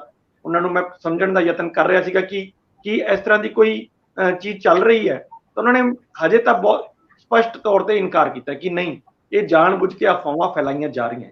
ਪਰ ਸ਼ਾਮ ਹੁੰਦੇ ਹੁੰਦੇ ਜਦੋਂ ਰਾਜਨਾਥ ਸਿੰਘ ਹੋਰਾਂ ਨੇ ਇਹ ਕਹਿਤਾ ਕਿ ਸਾਡੇ ਹਜੇ ਰਿਸ਼ਤੇ ਖਤਮ ਨਹੀਂ ਹੋਏ, ਗੱਠਜੋੜ ਟੁੱਟੇ ਹੋ ਸਕਦੇ ਆ, ਰਿਸ਼ਤੇ ਸਾਡੇ ਉਸੇ ਤਰ੍ਹਾਂ ਨਹੀਂ ਹੈ, ਤਾਂ ਉਹ ਵੀ ਇੱਕ ਗੱਲ ਵੱਡਾ ਸੰਕੇਤ ਕਰਕੇ ਗਈ ਹੈ ਕਿ ਨਹੀਂ, ਆਉਣ ਵਾਲਾ ਟਾਈਮ ਜਿਹੜਾ ਹੈਗਾ ਉਹ ਅਕਾਲੀ ਦਲ ਤੇ ਭਾਜਪਾ ਇਕੱਠੇ ਹੋ ਕੇ ਹੀ 2024 ਦਾ ਇਲੈਕਸ਼ਨ ਲੜਨਗੇ, ਜਾਂ ਮੇਬੀ ਇਹ ਹੋ ਸਕਦਾ ਹੈ ਵੀ ਫਰੈਂਡਲੀ ਮੈਚ ਵੀ ਹੋ ਸਕਦਾ ਹੈ ਵੀ ਠੀਕ ਹੈ, ਪੋਸਟ ਇਲੈਕਸ਼ਨ ਆਪਾਂ ਕਰ ਲਾਂਗੇ, ਜੇ ਅਸੀਂ ਪ੍ਰੀ ਇਲੈਕਸ਼ਨ ਨਹੀਂ ਗੱਠਜੋੜ ਕਰ ਸਕਦੇ ਤਾਂ ਪੋਸਟ ਇਲੈਕਸ਼ਨ ਕਰ ਲਾਂਗੇ, ਕਿਉਂਕਿ ਦੋਨੋਂ ਪਾਰਟੀਆਂ ਹੀ ਇਸ ਟਾਈਮ ਬਹੁਤ ਆਪਣੇ ਆਪ ਨੂੰ ਫਸੀਆਂ ਹੋਈਆਂ ਮਹਿਸੂਸ ਕਰ ਰਹੀਆਂ ਕਿ ਪਹਿਲ ਕੌਣ ਕਰੇ, ਵੀ ਹਾਂ ਅਸੀਂ ਤੁਹਾਡੇ ਨਾਲ ਜਾਣਾ ਚਾਹੁੰਦੇ ਹਾਂ। ਅੰਦਰ ਖਾਤੇ ਤਾਂ ਪਹਿਲ ਹੋਏਗੀ, ਲੇਕਿਨ ਇੱਕ ਪਬਲਿਕ ਦੇ ਵਿੱਚ ਵੀ ਚਿਹਰਾ ਦਿਖਾਣਾ ਹੁੰਦਾ ਹੈ ਜਾਂ ਪਰਸੈਪਸ਼ਨ ਬਣਾਣੀ ਹੁੰਦੀ ਹੈ ਕਿ ਦੇਖੋ ਜੀ ਫਲਾਣੀ ਪਾਰਟੀ ਸਾਡੇ ਕੋਲ ਚੱਲ ਕੇ ਆਈ, ਅਸੀਂ ਨਹੀਂ ਗਏ, ਅਸੀਂ ਤਾਂ ਆਪਣੇ ਸਟੈਂਡ ਤੇ ਕਾਇਮ ਹਾਂ। ਸੋ ਇਸ ਤਰ੍ਹਾਂ ਦਾ ਇੱਕ ਮਤਲਬ ਸਮਝਣ ਦਾ ਯਤਨ ਸਾਨੂੰ ਕਰਨਾ ਚਾਹੀਦਾ ਕਿ ਇਹ ਪਹਿਲ ਕੌਣ ਕਰਨਾ ਚਾਹੁੰਦਾ ਹੈ। ਅੰਦਰ ਖਾਤੇ ਤਾਂ ਮੈਨੂੰ ਲੱਗਦਾ ਕਿ ਲਗਭਗ ਇਹ ਤੈਅ ਹੋ ਚੁੱਕਿਆ ਕਿ ਪਾਰਟੀ ਇਲੈਕਸ਼ਨ ਤਾਂ ਇਕੱਠੇ ਹੀ ਲੜੇ। ਪਰ ਮੈਂ ਤੁਹਾਡੇ ਤੋਂ ਇਹ ਜ਼ਰੂਰ ਸਮਝਣਾ ਚਾਹੁੰਦਾ ਹੈ ਕਿ ਜੇ ਇਹ ਗੱਲ ਤੁਰਦੀ ਹੈ ਔਰ ਇਸ ਮੌਕੇ ਤੇ ਤੁਰਦੀ ਹੈ ਜਦੋਂ ਕਾਂਗਰਸ ਤੇ Aam Aadmi party same page ਤੇ ਆਉਣ ਲਈ ਦਬਾਅ 'ਚ ਨੇ, ਜਿਵੇਂ ਕੇਜਰੀਵਾਲ ਸਾਹਿਬ ਦਬਾਅ ਵਧਾ ਰਹੇ ਆ ਕਿ ਆਰਡੀਨੈਂਸ ਦੇ ਮਾਮਲੇ 'ਚ ਤੁਸੀਂ ਸਾਡਾ ਸਮਰਥਨ ਕਰੋ, ਔਰ ਉਹਨਾਂ ਨੇ ਡੈਡਲਾਈਨ ਵੀ ਤੈਅ ਕਰਤੀ ਹੈ ਕਿ ਮਹੀਨੇ ਤੋਂ ਪਹਿਲਾਂ ਸਾਨੂੰ ਜ਼ਰੂਰ ਦੱਸੋ, ਅਗਲੀ 12 ਤਰੀਕ ਜੇ ਲਗਭਗ ਜਿਹੜੀ ਟੈਂਟੇਟਿਵ ਡੇਟ ਹੈਗੀ ਆ ਸ਼ਿਮਲੇ 'ਚ ਦੁਬਾਰਾ ਇਕੱਠੇ ਹੋਣ ਦੀ, ਉਸ ਤੋਂ ਪਹਿਲਾਂ ਅਨਾਉਂਸਮੈਂਟ ਕਰੋ। ਇਹ ਮੌਕਾ ਹੈ ਕਿ ਅਕਾਲੀ ਦਲ ਤੇ ਬੀਜੇਪੀ ਫਿਰ ਇਕੱਠੇ ਹੋ ਜਾਣ, ਪਰ ਜੇ ਇਕੱਠੇ ਹੁੰਦੇ ਆ ਤਾਂ ਕੀ ਸਭ ਤੋਂ ਪਹਿਲਾਂ ਹਰਸਿਮਰਤ ਕੌਰ ਬਾਦਲ ਵਜ਼ੀਰ ਫਿਰ ਬਣ ਜਾਣਗੇ? ਇਹ ਤੁਹਾਨੂੰ ਲੱਗਦਾ ਹੈ ਕਿ ਅਕਾਲੀ ਦਲ ਇਹ ਤੋਂ ਬਚਣ ਦਾ ਯਤਨ ਕਰੇਗਾ ਕਿ ਹੁਣ ਬਹੁਤ ਥੋੜਾ ਸਮਾਂ ਰਹਿ ਗਿਆ ਇਲੈਕਸ਼ਨ ਦੇ ਵਿੱਚ, ਤੇ ਕੋਈ ਇਸ ਤਰ੍ਹਾਂ ਦਾ ਅਹੁਦਾ ਲੈ ਕੇ ਕੋਈ ਲਾਲਚ ਜਿਹਾ ਨਾ ਸ਼ੋਅ ਹੋਵੇ, ਦਿਖਾਇਆ ਜਾਵੇ, ਔਰ ਇਹ ਕੋਈ ਅਹੁਦਾ ਗ੍ਰਹਿਣ ਨਾ ਕੀਤਾ ਜਾਵੇ? ਬਿਲਕੁਲ, ਮੈਨੂੰ ਇਹ ਲੱਗਦਾ ਹੈ ਕਿ ਅਕਾਲੀ ਦਲ ਇਹ ਚੀਜ਼ ਤਾਂ ਨਹੀਂ ਕਰੇਗਾ ਸ਼ਾਇਦ ਕਿ ਵੀ ਉਹ ਸਰਕਾਰ ਦੇ ਵਿੱਚ ਸ਼ਾਮਿਲ ਹੋਏ, ਕਿਉਂਕਿ ਫਿਰ ਸਿੱਧਾ ਆਰੋਪ ਲੱਗੇਗਾ ਕਿ ਸੱਤਾ ਤੋਂ ਬਾਹਰ ਨਹੀਂ ਰਹਿ ਸਕਦਾ ਅਕਾਲੀ ਦਲ, ਸੱਤਾ ਦੇ ਲਾਲਚ ਦੇ ਵਿੱਚ ਦੁਬਾਰਾ ਇਹ ਮਤਲਬ ਗਠਬੰਧਨ ਕੀਤਾ ਗਿਆ। ਸੋ ਮੈਨੂੰ ਲੱਗਦਾ ਕਿ ਅਕਾਲੀ ਦਲ ਇਹ ਮੈਸੇਜ ਤਾਂ ਨਹੀਂ ਦੇਗਾ, ਕਿਉਂਕਿ ਹੁਣ ਟਾਈਮ ਵੀ ਜ਼ਿਆਦਾ ਨਹੀਂ ਹੈ। ਦੇਖੋ ਅਸੀਂ ਜੂਨ ਐਂਡ ਦੇ ਉੱਤੇ ਬੈਠੇ ਹਾਂ ਔਰ ਅਗਲੀ ਮਈ ਦੇ ਵਿੱਚ ਨਵੀਂ ਸਰਕਾਰ ਆ ਜਾਏਗੀ, ਯਾਨੀ ਕਿ ਜੇ ਉਸ ਤੋਂ 2 ਮਹੀਨੇ ਪਹਿਲਾਂ ਵੀ ਇਲੈਕਸ਼ਨ ਦੀ ਕਵਾਰ ਸ਼ੁਰੂ ਹੋ ਗਈ ਤਾਂ ਮਾਰਚ ਤੱਕ ਦਾ ਹੈ, ਤਾਂ ਸਾਡੇ ਕੋਲੇ ਸਾਰੇ 7-8 ਮਹੀਨੇ 9 ਮਹੀਨੇ ਤੁਸੀਂ ਕਹਿ ਲਓ ਦਾ ਸਮਾਂ ਬਚਦਾ ਹੈ ਇਲੈਕਸ਼ਨ 'ਚ ਜਾਣ ਦਾ। ਉਸ 'ਚ ਜਾਣ ਤੋਂ ਪਹਿਲਾਂ ਇਸ ਕਿਸਮ ਦਾ ਇੱਕ ਲਾਲਚ ਦਾ ਉਹ ਦਿਖਾਇਆ ਜਾਣਾ, ਮੈਨੂੰ ਇਹ ਲੱਗਦਾ ਨਹੀਂ, ਮੇਰੀ ਉਹਦੀ ਉਮੀਦ ਘੱਟ ਹੈ ਕਿ ਕੋਈ, ਕਿਉਂਕਿ 2 ਹੀ ਸੀਟਾਂ ਨੇ, ਜਾਂ ਤਾਂ ਅਕਾਲੀ ਦਲ 'ਚੋਂ ਸੁਖਬੀਰ ਬਾਦਲ ਸਾਂਭ ਸਕਦੇ ਨੇ ਤੇ ਜਾਂ ਹਰਸਿਮਰਤ ਬਾਦਲ ਸਾਂਭ ਸਕਦੇ ਨੇ, ਤਾਂ ਦੋਨੋਂ ਮੈਨੂੰ ਲੱਗਦਾ ਕਿ ਇਹ ਮੈਸੇਜ ਦੇਣਾ ਨਹੀਂ ਚਾਹਣਗੇ ਕਿਉਂਕਿ ਅਕਾਲੀ ਦਲ ਦੇ ਪ੍ਰਧਾਨ ਵੀ ਨੇ, ਉਹ ਸਾਰੀ ਜ਼ਿੰਮੇਵਾਰੀ ਉਹਨਾਂ ਦੇ ਉੱਤੇ ਹੈ। ਇਹ ਨੈਰੇਟਿਵ ਸ਼ਾਇਦ ਨਹੀਂ ਦੇਣਗੇ, ਪਰ ਹਾਂ ਜਿਹੜੀ ਤੁਸੀਂ ਗੱਲ ਕੀਤੀ ਹੈ ਵੀ ਪਰ ਇਹ ਗੱਠਜੋੜ ਮੈਨੂੰ ਲੱਗਦਾ ਕਿ ਹੌਲੀ ਹੌਲੀ ਕੋਈ ਨਾ ਕੋਈ ਇਹੋ ਜਿਹਾ ਇੱਕ ਮੌਕਾ ਜ਼ਰੂਰ ਬਣਾਇਆ ਜਾਊਗਾ, ਕਿਉਂਕਿ ਆਮ ਆਦਮੀ ਪਾਰਟੀ ਔਰ ਜਿਹੜਾ ਕਾਂਗਰਸ ਹੈ ਇਹਨਾਂ ਦੇ ਉੱਤੇ ਵੀ ਬਹੁਤ ਦਬਾਅ ਹੈ ਇਹ ਇਕੱਠੇ ਆਣ। ਮਮਤਾ ਬੈਨਰਜੀ ਦਾ ਵੀ ਤੁਸੀਂ ਦੇਖਿਆ 2 ਦਿਨ ਪਹਿਲਾਂ ਦਾ ਇੱਕ ਬਿਆਨ ਸੀਗਾ ਵੀ ਪਹਿਲਾਂ ਤੁਸੀਂ ਇਹ ਦੋਨੋਂ ਪਾਰਟੀਆਂ ਆਪਸ 'ਚ ਤੈਅ ਕਰ ਲੈਣ ਵੀ ਉਹਨਾਂ ਨੇ ਕੀ ਕਰਨਾ, ਤਾਂ ਹੀ ਅੱਗੇ ਵਧਿਆ ਜਾ ਸਕਦਾ ਹੈ। ਪਰ ਜਿਹੜੀ ਇੱਕ ਤੁਸੀਂ ਹੋਰ ਵੀ ਦੇਖੋ ਕਿ ਬੀਜੇਪੀ ਬਹੁਤ ਹੋਰ ਗੇਮਸ ਵੀ ਖੇਡਦੀ ਹੈ। ਇੱਕ ਆਰੋਪ ਜਿਹੜਾ ਲਗਾਤਾਰ ਸਿੱਧੇ ਤੌਰ ਤੇ ਆਮ ਆਦਮੀ ਪਾਰਟੀ ਤੇ ਲੱਗਦਾ ਹੈ, ਬਹੁਤ ਸਾਰੇ ਪੋਲੀਟੀਕਲ ਖਾਸ ਤੌਰ ਤੇ ਅਕਾਲੀ ਦਲ ਵਾਲੇ ਇਹ ਲਗਾਉਂਦੇ ਹੀ ਨੇ ਕਿ ਇਹ ਬੀਜੇਪੀ ਦੀ ਜਿਹੜੀ ਹੈਗੀ ਹੈ ਬੀ ਟੀਮ ਹੈ। ਅੱਜ ਕੱਲ੍ਹ ਇਹ ਲਗਾਉਣਾ ਸ਼ੁਰੂ ਕਰਤਾ ਉਹਨਾਂ ਨੇ। ਉੱਥੇ ਤੁਸੀਂ ਦੇਖੋ ਅਗਰ ਤੁਸੀਂ ਇਲੈਕਸ਼ਨਾਂ ਦੇ ਵਿੱਚ ਜਾਓ ਤਾਂ ਬਹੁਤ ਇਲੈਕਸ਼ਨ ਉਸ ਸਟੇਟਾਂ ਦੇ ਇਦਾਂ ਦੇ ਨੇ ਜਿੱਥੇ ਕਾਂਗਰਸ ਵਰਸਸ ਬੀਜੇਪੀ ਹੈ, ਉੱਥੇ ਹੀ ਇਹ ਜਾਂਦੇ ਨੇ ਜਿੱਥੇ ਉਹ ਆਮਣੇ ਸਾਹਮਣੇ ਦੀ ਲੜਾਈ ਹੈ। ਚਾਹੇ ਉਹ ਈਵਨ ਕਰਨਾਟਕ ਦੇ ਵਿੱਚ ਪਾਰਟੀ ਦਾ ਕੁਝ ਵੀ ਨਹੀਂ ਸੀ, ਪਰ ਫਿਰ ਵੀ ਪਾਰਟੀ ਉੱਥੇ ਗਈ। ਹਿਮਾਚਲ, ਗੁਜਰਾਤ, ਕਈ ਸਟੇਟਾਂ ਤੁਹਾਨੂੰ ਇਦਾਂ ਦੀਆਂ ਨਜ਼ਰ ਆਉਣਗੀਆਂ ਜਿਹਦੇ ਵਿੱਚ ਉਹ ਗਏ ਨੇ। ਸੋ ਇਸ ਤਰ੍ਹਾਂ ਹੁਣ ਜਿਹੜਾ ਅੱਜ ਕੱਲ੍ਹ ਇਹ ਚੱਲ ਰਿਹਾ ਹੈ ਵੀ ਜਿਹੜਾ ਇਹ ਵਿਰੋਧੀ ਪਾਰਟੀਆਂ ਦਾ ਗਠਬੰਧਨ ਬਣ ਰਿਹਾ ਹੈ, ਇਸ ਤੋਂ no doubt Bharatiya Janata party ਚਿੰਤਤ ਹੈ ਕਿ ਇਹ ਬਣ ਰਿਹਾ। ਉੱਪਰੋਂ ਬੇਸ਼ੱਕ ਜੋ ਮਰਜ਼ੀ ਕਹੀ ਜਾਣ, ਲੇਕਿਨ ਅੰਦਰ ਉਹਨਾਂ ਦੀ ਚਿੰਤਾ ਹੈ ਕਿ ਇਹ ਗਠਬੰਧਨ ਬਣਨਾ ਨਹੀਂ ਚਾਹੀਦਾ। ਤਾਂ ਉਸ ਦੇ ਵਿੱਚ ਜਿਹੜੀ ਇਹ ਲੜਾਈ ਆਈ ਹੈ ਕਿ ਅਸੀਂ ਇੱਕ ਜਿਹੜਾ ਆਰਡੀਨੈਂਸ ਹੈ ਉਹਦੇ ਉੱਤੇ ਜਦ ਤੱਕ ਕਾਂਗਰਸ ਸਪਸ਼ਟ ਨਹੀਂ ਕਰਦੀ ਤਾਂ ਤੱਕ ਅਸੀਂ ਮਤਲਬ ਉਸ ਮੀਟਿੰਗਾਂ 'ਚ ਨਹੀਂ ਆਵਾਂਗੇ। ਇਹ ਮੈਨੂੰ ਲੱਗਦਾ ਹੈ ਉਹ ਬਹੁਤ ਵੱਡੇ ਜਿਹੜੇ ਕੈਨਵਸ ਤੇ ਜਿਹੜੀ ਲੜਾਈ ਲੜਨ ਦੀ ਕੋਸ਼ਿਸ਼ ਹੋ ਰਹੀ ਹੈ, ਉਹਨੂੰ ਇਸ ਚੀਜ਼ ਨਾਲ ਇੱਕ ਪੰਚਰ ਕਰਨ ਦੀ ਵੀ ਕੋਸ਼ਿਸ਼ ਕੀਤੀ ਜਾ ਰਹੀ ਹੈ। ਮੈਨੂੰ ਲੱਗਦਾ ਕਿ ਜੇ ਅਗਰ ਇਹ ਜਿਹੜੀ ਨੈਰੇਟਿਵ ਸੈੱਟ ਕਰਨ 'ਚ ਕਾਮਯਾਬ ਹੋਗੀ ਵਿਰੋਧੀ ਪਾਰਟੀ ਤਾਂ ਇਹ ਬੀਜੇਪੀ ਲਈ ਵੀ ਔਖਾ ਹੋ ਸਕਦਾ। ਭਾਸਕਰ ਸਾਹਿਬ, ਇਹਦੇ 'ਚ ਤਾਂ ਕੋਈ ਦੋ ਰਾਵਾਂ ਨਹੀਂ ਕਿ ਅੱਗੇ ਜਿਹੜੀਆਂ ਇਲੈਕਸ਼ਨਾਂ ਨੇ ਉਹਦੇ ਵਿੱਚ ਰਾਜਸਥਾਨ ਤੇ ਹਰਿਆਣਾ ਇਹਨਾਂ ਥਾਵਾਂ ਤੇ ਆਮ ਆਦਮੀ ਪਾਰਟੀ ਜਿਹੜੇ ਆਪਣੇ ਪਰ ਤੋਲ ਰਹੀ ਹੈ, ਔਰ ਇਹਦਾ ਕਿਹਨੂੰ ਫਾਇਦਾ ਮਿਲਣ ਵਾਲਾ। ਹੋਰ ਵੀ ਜਿਹੜੀਆਂ 2-3 ਇਲੈਕਸ਼ਨਸ ਨੇ ਸਾਹਮਣੇ, ਉਹਨਾਂ ਸਾਰਿਆਂ ਨੂੰ ਮੱਧ ਪ੍ਰਦੇਸ਼ ਦੇ ਵਿੱਚ ਤਾਂ ਜੇ ਇਹਨਾਂ ਨੇ ਬਹੁਤਾ ਜ਼ਿਆਦਾ ਆਪਣਾ ਵਿਸਥਾਰ ਕੀਤਾ ਨਹੀਂ। ਇਹ ਸਾਰੇ ਚੀਜ਼ਾਂ ਧਿਆਨ 'ਚ ਰੱਖਣ ਵਾਲੀਆਂ ਨੇ। ਪਰ ਸੇਮ ਟਾਈਮ ਦੇ ਉੱਤੇ ਅੱਜ ਮੈਂ ਦੇਖ ਰਿਹਾ ਸੀ ਉਹ ਪੱਛਮੀ ਬੰਗਾਲ ਦੇ ਵਿੱਚ ਮਮਤਾ ਬੈਨਰਜੀ ਤੇ ਕਾਂਗਰਸ ਸਾਹਮਣੇ ਹੋਏ ਪਏ ਨੇ। 2 ਦਿਨ ਪਹਿਲਾਂ ਉਹ ਇੱਥੇ ਘਿਓ ਖਿਚੜੀ ਸੀਗੇ, ਔਰ ਇੱਧਰ ਕਾਂਗਰਸ ਤੇ ਆਮ ਆਦਮੀ ਪਾਰਟੀ ਦੇ ਵਿੱਚ ਅਜੇ ਵੀ ਉਹ ਮੰਥਨ ਜਿਹਾ ਚੱਲੀ ਜਾਂਦਾ। ਸੋ ਪਰਿਸਥਿਤੀਆਂ ਇੰਜ ਦੀਆਂ ਵੀ ਨੇ ਕਿ ਜਿਹੜੀ ਭਾਰਤੀ ਜਨਤਾ ਪਾਰਟੀ ਆ ਉਹ ਪੂਰੀ ਇਲੈਕਸ਼ਨ ਮੋਡ ਤੇ ਆ ਗਈ ਆ। ਜਿਵੇਂ ਪ੍ਰਸਾਰ ਭਾਰਤੀ ਦਾ ਆਪਾਂ ਜ਼ਿਕਰ ਕਰ ਰਹੇ ਸੀਗੇ, ਮੋਦੀ ਸਾਹਿਬ ਦੀ ਇਮੇਜ ਨੂੰ ਹੋਰ ਬਿਲਡ ਕਰਨ ਲਈ, ਨਵੇਂ ਐਂਗਲ ਤੋਂ, ਨਵੇਂ ਕੋਣ ਤੋਂ ਅੱਗੇ ਵਧਾਉਣ ਲਈ, ਮਤਲਬ ਜਦੋਂ ਤੁਸੀਂ ਬਾਕੀ ਸਾਰੇ ਇਕੱਠੇ ਹੋ ਰਹੇ ਆ ਤੇ ਉਹ ਇਕੱਠੇ ਹੋਣ ਵਾਲੇ ਲੋਕਾਂ ਨੂੰ ਅਤੀਤ 'ਚ ਲੈ ਜਾਓ, ਪਾਸਟ ਵਿੱਚ ਉਹਨਾਂ ਦਾ ਚਿਹਰਾ ਵਿਖਾਓ, ਸ਼ੀਸ਼ਾ ਵਿਖਾਓ। ਇੱਕ ਦੂਜੇ ਦੇ ਖਿਲਾਫ ਸਟਰਗਲ ਕਰਨ ਵਾਲੀਆਂ ਪਾਰਟੀਆਂ ਅੱਜ ਸੱਤਾ ਲਈ ਕਿਵੇਂ ਤਰਲੋ ਮੱਛੀ ਹੋ ਰਹੀਆਂ ਇਕੱਠੀਆਂ ਹੋਣ ਲਈ। ਸੋ ਚੀਜ਼ਾਂ ਕਾਫੀ ਜਿਹੜੀਆਂ ਸਥਾਨ ਲੈ ਰਹੀਆਂ ਨੇ ਔਰ ਵਿਉਂਤੀਆਂ ਜਾ ਰਹੀਆਂ ਨੇ। ਕੀ ਕਹਿੰਦੇ? ਬਿਲਕੁਲ। 23 ਜੂਨ ਇੱਕ ਡੇਟ ਮਿਤੀ ਸੀ ਜਦ ਆਪੋਜੀਸ਼ਨ ਪਾਰਟੀਆਂ ਇੱਕ ਮੰਚ ਤੇ ਇਕੱਠੀ ਹੋਣਗੀਆਂ ਤੇ ਅੱਗੇ 2024 ਦੀ ਕੋਈ ਰੂਪਰੇਖਾ ਤਿਆਰ ਹੋਏਗੀ। 23 ਜੂਨ ਨੂੰ 15 ਪਾਰਟੀਆਂ ਤੇ 27 ਲੀਡਰ ਇਕੱਠੇ ਵੀ ਹੋਏ, ਪਰ ਉਹਨਾਂ 27 ਲੀਡਰਾਂ ਦੇ ਵਿੱਚ ਡਿਫਰੈਂਸਿਸ ਅਗਲੇ ਦਿਨ ਹੀ ਦੇਖਣ ਨੂੰ ਮਿਲ ਗਏ। ਆਮ ਆਦਮੀ ਪਾਰਟੀ ਦਾ ਜ਼ਿਕਰ ਅਸੀਂ ਆਪਣੇ ਪ੍ਰੋਗਰਾਮ ਦੇ ਵਿੱਚ ਕਰ ਹੀ ਚੁੱਕੇ ਹਾਂ। ਉਹਨਾਂ ਨੇ 12 ਜੁਲਾਈ ਟੈਂਟੇਟਿਵ ਡੇਟ ਜਿਹੜੀ ਅਗਲੀ ਮੀਟਿੰਗ ਦੀ ਹੈ ਉੱਥੇ ਨਾ ਜਾਣ ਦੀ ਸ਼ਰਤ ਰੱਖਤੀ ਜੇ ਕਾਂਗਰਸ ਆਪਣਾ ਸਟੈਂਡ ਆਰਡੀਨੈਂਸ ਦੇ ਮੁੱਦੇ ਤੇ ਰਾਜ ਸਭਾ ਦੇ ਵਿੱਚ ਉਹਦਾ ਕੀ ਸਟੈਂਡ ਹੋਏਗਾ ਉਹਨੂੰ ਕਲੈਰੀਫਾਈ ਨਹੀਂ ਕਰਦੀ। ਦੂਜੇ ਪਾਸੇ ਮਮਤਾ ਬੈਨਰਜੀ ਔਰ ਖਾਸ ਕਰਕੇ ਜਿਹੜੇ ਕਾਂਗਰਸ ਹੈਗੀ ਹੈ ਵੈਸਟ ਬੰਗਾਲ ਦੇ ਵਿੱਚ, ਉਹਨਾਂ ਦਾ ਵੀ ਰਫੜ ਪੈ ਗਿਆ। ਉੱਥੇ ਅਧੀਰ ਰੰਜਨ ਚੌਧਰੀ ਹੈ ਜਿਹੜੇ ਰਾਜ ਸਭਾ ਲੋਕ ਸਭਾ ਦੇ ਵਿੱਚ ਕਾਂਗਰਸ ਦੇ ਇੱਕ ਵੱਡੇ ਲੀਡਰ ਵੀ ਨੇ। ਉਹਨਾਂ ਨੇ ਕਿਹਾ ਵੀ ਜੋ ਮਰਜ਼ੀ ਹੋਏ, ਉਹਨਾਂ ਨੇ ਤੇ ਮਮਤਾ ਬੈਨਰਜੀ ਨੂੰ ਚੋਰ, ਅਪਰਾਧੀ, ਨਾ ਜਾਣੇ ਕਿਆ ਸਭ ਕੁਝ ਕਹਿਤਾ ਕੱਲ।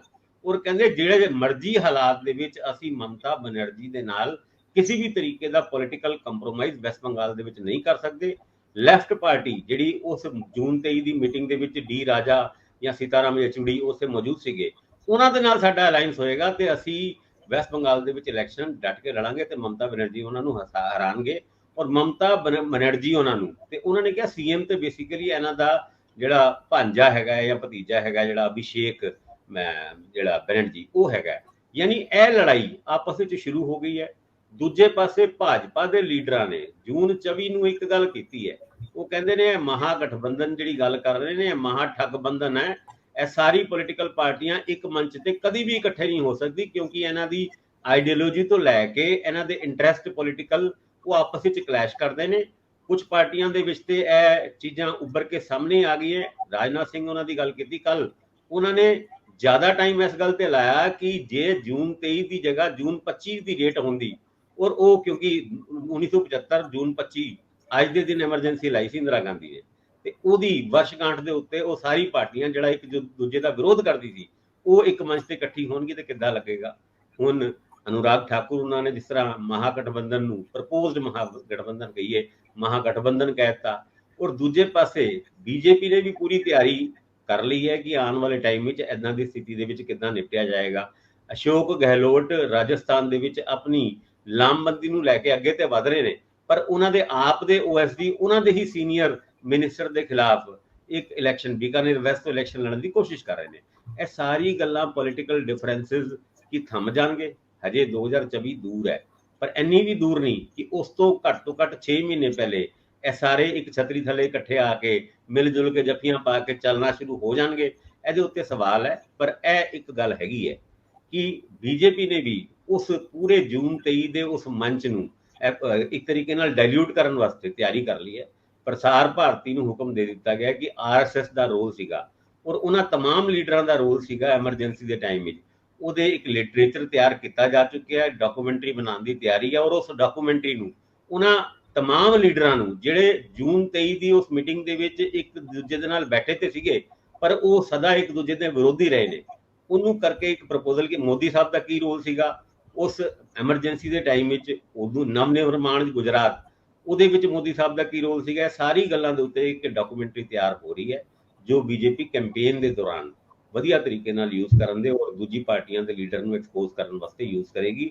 ਹੁਣ ਤੁਸੀਂ ਇਹ ਦੇਖੋ ਕਿ ਫਰੀडम ਸਟਰਗਲ ਦੇ ਵਿੱਚ ਅਕਸਰ ਇਹ ਗੱਲ ਕਹੀ ਜਾਂਦੀ ਹੈ ਕਿ ਬੀਜੇਪੀ ਦਾ ਬਹੁਤਾ ਰੋਲ ਨਹੀਂ ਸੀ, ਆਰਐਸਐਸ ਦਾ ਬਹੁਤਾ ਰੋਲ ਨਹੀਂ ਸੀ। ਇਹੀ ਕਰਕੇ ਬੀਜੇਪੀ ਜਾਂ ਆਰਐਸਐਸ ਨੇ ਦੂਜੀ ਪਾਰਟੀਆਂ ਖਾਸ ਕਰਕੇ ਕਾਂਗਰਸ ਦੇ ਸੁਤੰਤਰਤਾ ਸੈਨਾਨੀਆਂ ਨੂੰ ਅਡਾਪਟ ਕੀਤਾ, ਜਿਹਦੇ ਵਿੱਚ ਵੱਲਭ ਭਾਈ ਪਟੇਲ ਦਾ ਵੀ ਨਾਂ। ਹੁਣ ਪਟੇਲ ਉਹਨਾਂ ਦੇ ਬਾਰੇ 'ਚ ਜੇ ਨਵੇਂ ਬੱਚੇ ਜਾਣਨ ਦੀ ਵੀ ਕੋਸ਼ਿਸ਼ ਕਰਨਗੇ ਉਹਨਾਂ ਨੂੰ ਇਸ ਗੱਲ ਦੇ ਉੱਤੇ ਕਨਫਿਊਜ਼ਨ ਵੀ ਹੋ ਸਕਦਾ ਹੈ ਕਿ ਇਹ ਵੱਲਭ ਭਾਈ ਪਟੇਲ ਬੀਜੇਪੀ ਦੇ ਸੀਗੇ ਕਿ ਕਾਂਗਰਸ ਦੇ ਸੀਗੇ। ਕਾਂਗਰਸ ਦੇ ਵਿੱਚ ਪਟੇਲ ਸਾਹਿਬ ਨੂੰ ਬਹੁਤਾ ਸਨਮਾਨ ਨਹੀਂ ਮਿਲਿਆ, ਉਹ ਅਸੀਂ ਹਿਸਟਰੀ ਦੇ ਵਿੱਚ ਪੜ੍ਹ ਚੁੱਕੇ ਹਾਂ, ਪਰ ਬੀਜੇਪੀ ਨੇ ਪਟੇਲ ਸਾਹਿਬ ਨੂੰ ਪੂਰਾ ਉਹਨਾਂ ਵੱਡਾ ਬੁੱਤ ਲਾ ਕੇ ਉਹ ਆਪਣੇ ਪਾਲੇ ਦੇ ਵਿੱਚ ਪਾਉਣ ਦੀ ਕੋਸ਼ਿਸ਼ ਕੀਤੀ ਕਿ ਉਹਨਾਂ ਦੇ ਕੋਲ ਨੈਸ਼ਨਲ ਹੀਰੋ ਖਾਸ ਕਰਕੇ ਫਰੀडम ਸਟਰਗਲ ਦੇ ਵਿੱਚ ਬਹੁਤੇ ਨਹੀਂ ਸੀ।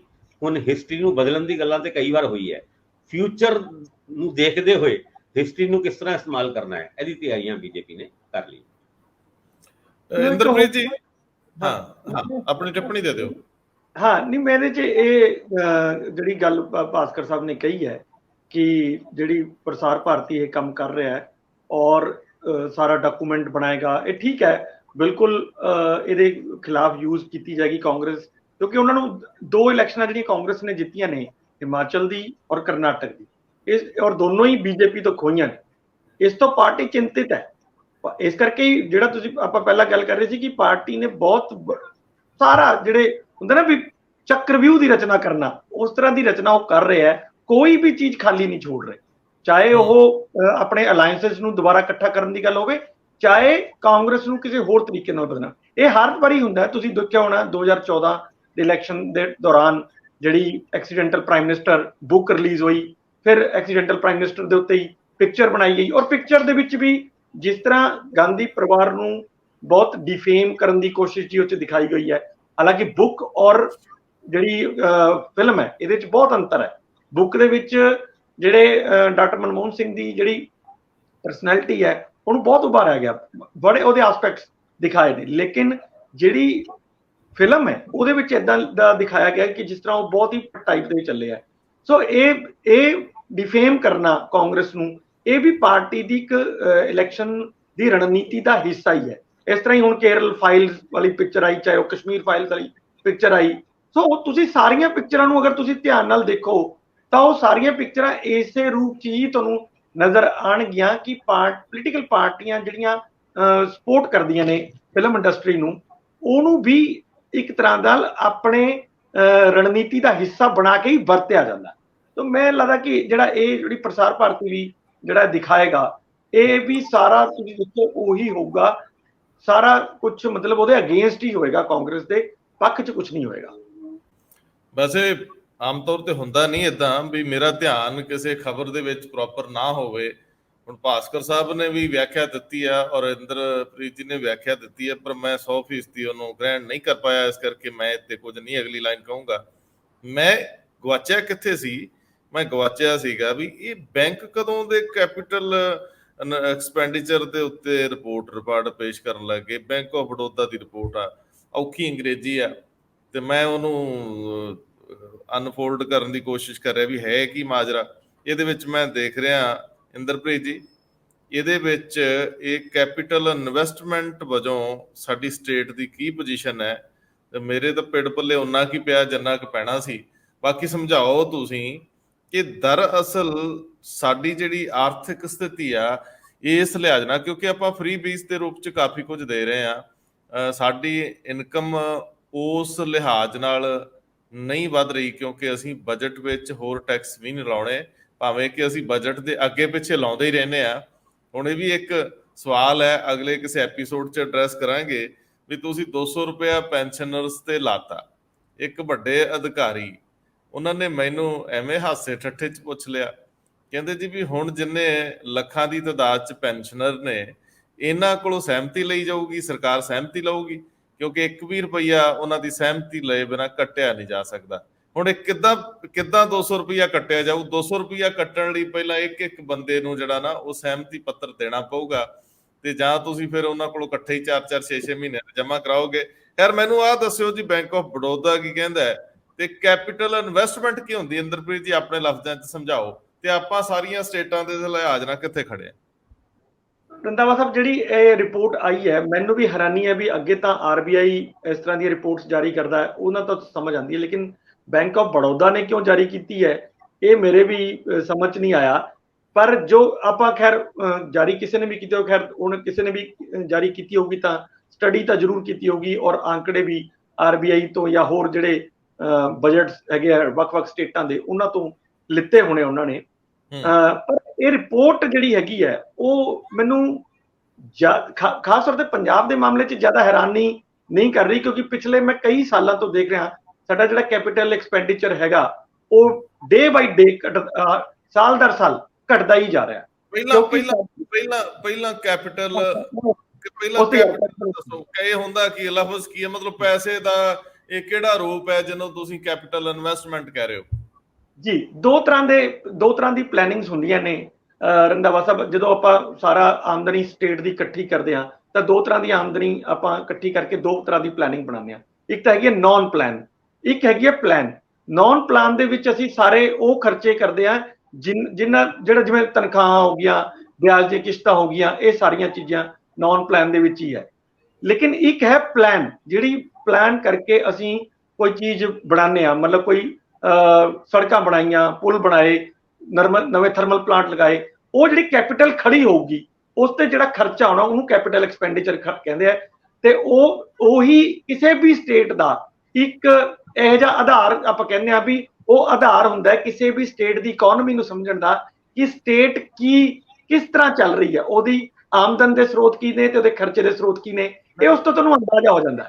ਮੈਨੂੰ ਪੇਂਡੂ ਅੰਦਾਜ਼ 'ਚ ਵੜ ਲੈਣ ਦਿਓ। ਮਤਲਬ ਇਹ ਆ ਵੀ ਜਦੋਂ ਸਰਕਾਰ ਕੋਲ ਵਾਧੂ ਪੈਸੇ ਹੋਣਗੇ, ਉਹ ਮੇਰੇ ਇਲਾਕੇ ਦੇ ਵਿੱਚ ਮੇਰੇ ਇਲਾਕੇ ਦੀਆਂ ਲੋੜਾਂ ਅਨੁਸਾਰ ਕੋਈ ਫੈਕਟਰੀ ਲਾ ਲਊਗੀ, ਹੈ ਨਾ। ਫਿਰ ਲੋੜ ਅਨੁਸਾਰ ਕੋਈ ਇੱਥੇ ਦੋ ਇਲਾਕਿਆਂ ਨੂੰ ਜੋੜਨ ਲਈ ਨਵੀਂ ਸੜਕ ਬਣ ਜੇ, ਉਹ ਬਣਾ ਦਊਗੀ।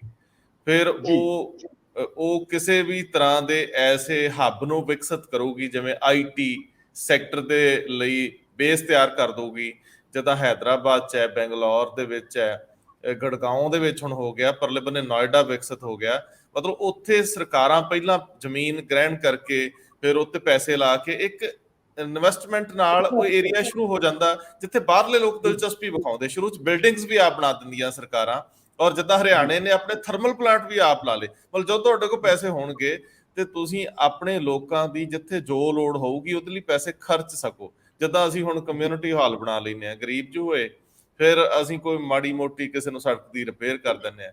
ਏਦਾਂ ਦੇ ਨਿੱਕੇ ਨਿੱਕੇ ਕੰਮ ਕਰਕੇ ਸਾਡੇ MLA ਖੁਸ਼ ਤੇ ਤਾੜੀ ਰੀਬਨ ਕੱਟ ਕੇ ਤਾੜੀ ਮਰਵਾਉਂਦੇ ਰਹਿੰਦੇ। ਇਹੋ ਹੀ ਨਾ, ਆਪਾਂ ਵੱਡਾ ਕੁਝ ਨਹੀਂ ਉਸਾਰ ਸਕੇ, ਕੋਈ ਨਵਾਂ ਸਿਟੀ ਨਹੀਂ ਬਣਾ ਸਕੇ। ਆਪਾਂ 2 ਐਗਰੋ ਵੇਸਟ ਪਲਾਂਟ ਲਾਏ ਸੀ, ਇੱਕ ਮੇਰੇ ਖਿਆਲ ਹੁਸ਼ਿਆਰਪੁਰ ਦੇ ਵਿੱਚ ਲਾਇਆ ਸੀ ਤੇ ਦੂਜਾ ਅਸੀਂ ਲਾਇਆ ਸੀ ਜਾ ਕੇ ਅਬੋਹਰ ਵਾਲੀ ਸਾਈਡ ਤੇ, ਹੈ ਨਾ। ਤੇ ਉਹ ਆਪਾਂ ਅਦਰਵਾਈਜ਼ ਕੋਈ ਬਹੁਤਾ ਕਦੇ ਕੀਤਾ ਨਹੀਂ, ਕਰਨ ਦੀ ਵੀ ਕੀ ਲੋੜ ਆ। ਬੰਦੇ ਨੇ 4 ਦਿਨ ਤੇ ਰਹਿਣਾ ਜੀ, ਵੱਡੇ ਵੱਡੇ ਬੱਲੇ ਬੱਲੇ ਚੁੱਕੀ ਰੱਖਿਆ। ਸਾਡੇ ਬੰਦਿਆਂ ਨੇ ਵੈਸੇ ਵੀ ਉਡਾਰੀ ਮਾਰ ਜਾਣੀ ਹੁੰਦੀ, ਛੱਡੋ ਪਰੇ ਜੀ। ਹਾਂ, ਹੁਣ ਤੁਸੀਂ ਦੱਸੋ। ਬਿਲਕੁਲ, ਇਹ ਸਾਰੀਆਂ ਚੀਜ਼ਾਂ ਜਿਹੜੀਆਂ ਹੈਗੀਆਂ ਨੇ, ਜਿੱਥੇ ਸਰਕਾਰ ਆਪਣਾ ਨਿਵੇਸ਼ ਕਰਕੇ, ਆਪਣੀ ਇਨਵੈਸਟਮੈਂਟ ਕਰਕੇ ਇਨਫਰਾਸਟ੍ਰਕਚਰ ਖੜਾ ਕਰਦੀ ਹੈ, ਉਹਨੂੰ ਆਪਾਂ ਕੈਪੀਟਲ ਇਨਵੈਸਟਮੈਂਟ ਕਹਿ ਦਿੰਦੇ ਹਾਂ, ਜਿਹੜੇ ਲੇਮੈਨ ਦੀ ਭਾਸ਼ਾ 'ਚ ਜੇ ਆਪਾਂ ਉਹਨੂੰ ਗੱਲ ਕਰੀਏ। ਤਾਂ ਉੱਥੇ ਪੰਜਾਬ ਦਾ ਜਿਹੜਾ ਹਿੱਸੇਦਾਰੀ ਹੈ ਉਹ ਪਿਛਲੇ ਕਾਫੀ ਸਮੇਂ ਤੋਂ ਹੀ ਘਟਦੀ ਜਾ ਰਹੀ ਹੈ। ਔਰ ਮੈਨੂੰ ਇਹ ਲੱਗ ਰਿਹਾ ਕਿ ਆਉਣ ਵਾਲਾ ਟਾਈਮ ਤਾਂ ਬਿਲਕੁਲ ਸ਼ਾਇਦ ਸਾਡੀ ਜ਼ੀਰੋ ਹੀ ਨਾ ਹੋ ਜਾਏ ਕਿਤੇ, ਕਿਉਂਕਿ ਤੁਸੀਂ ਇਹ ਦੇਖੋ ਕਿ ਸਾਡੇ ਕੋਲੇ 2 ਵੱਡੇ ਜਿਹੜੇ ਹਿੱਸੇਦਾਰੀਆਂ ਸੀ, ਚਾਹੇ ਉਹ ਸਾਨੂੰ GST ਮੁਆਵਜ਼ੇ ਦੇ ਤੌਰ ਤੇ 16,000 ਕਰੋੜ ਰੁਪਏ ਸੈਂਟਰ ਗਵਰਨਮੈਂਟ ਤੋਂ ਆ ਜਾਂਦਾ ਸੀ, ਚਾਹੇ ਸਾਨੂੰ ਕਰਜ਼ ਦੇ ਰੂਪ 'ਚ ਆ ਜਾਂਦਾ ਸੀਗਾ ਵੀ ਚਲੋ ਅਸੀਂ ਕਰਜ਼ਾ ਲੈ ਕੇ ਹੀ ਕੈਪੀਟਲ ਇਨਵੈਸਟਮੈਂਟ ਕਰਤੀ।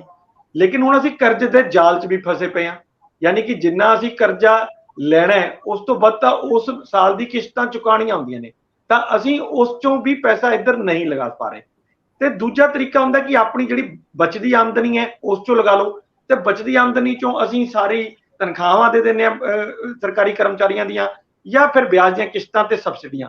ਇਹ 3 ਚੀਜ਼ਾਂ 'ਚ ਹੀ ਸਾਡੀ ਆਲਮੋਸਟ ਸਾਰੀ ਜਿਹੜੀ ਆਮਦਨੀ ਹੈ ਉਹ ਖਤਮ ਹੀ ਹੋ ਜਾਂਦੀ ਹੈ।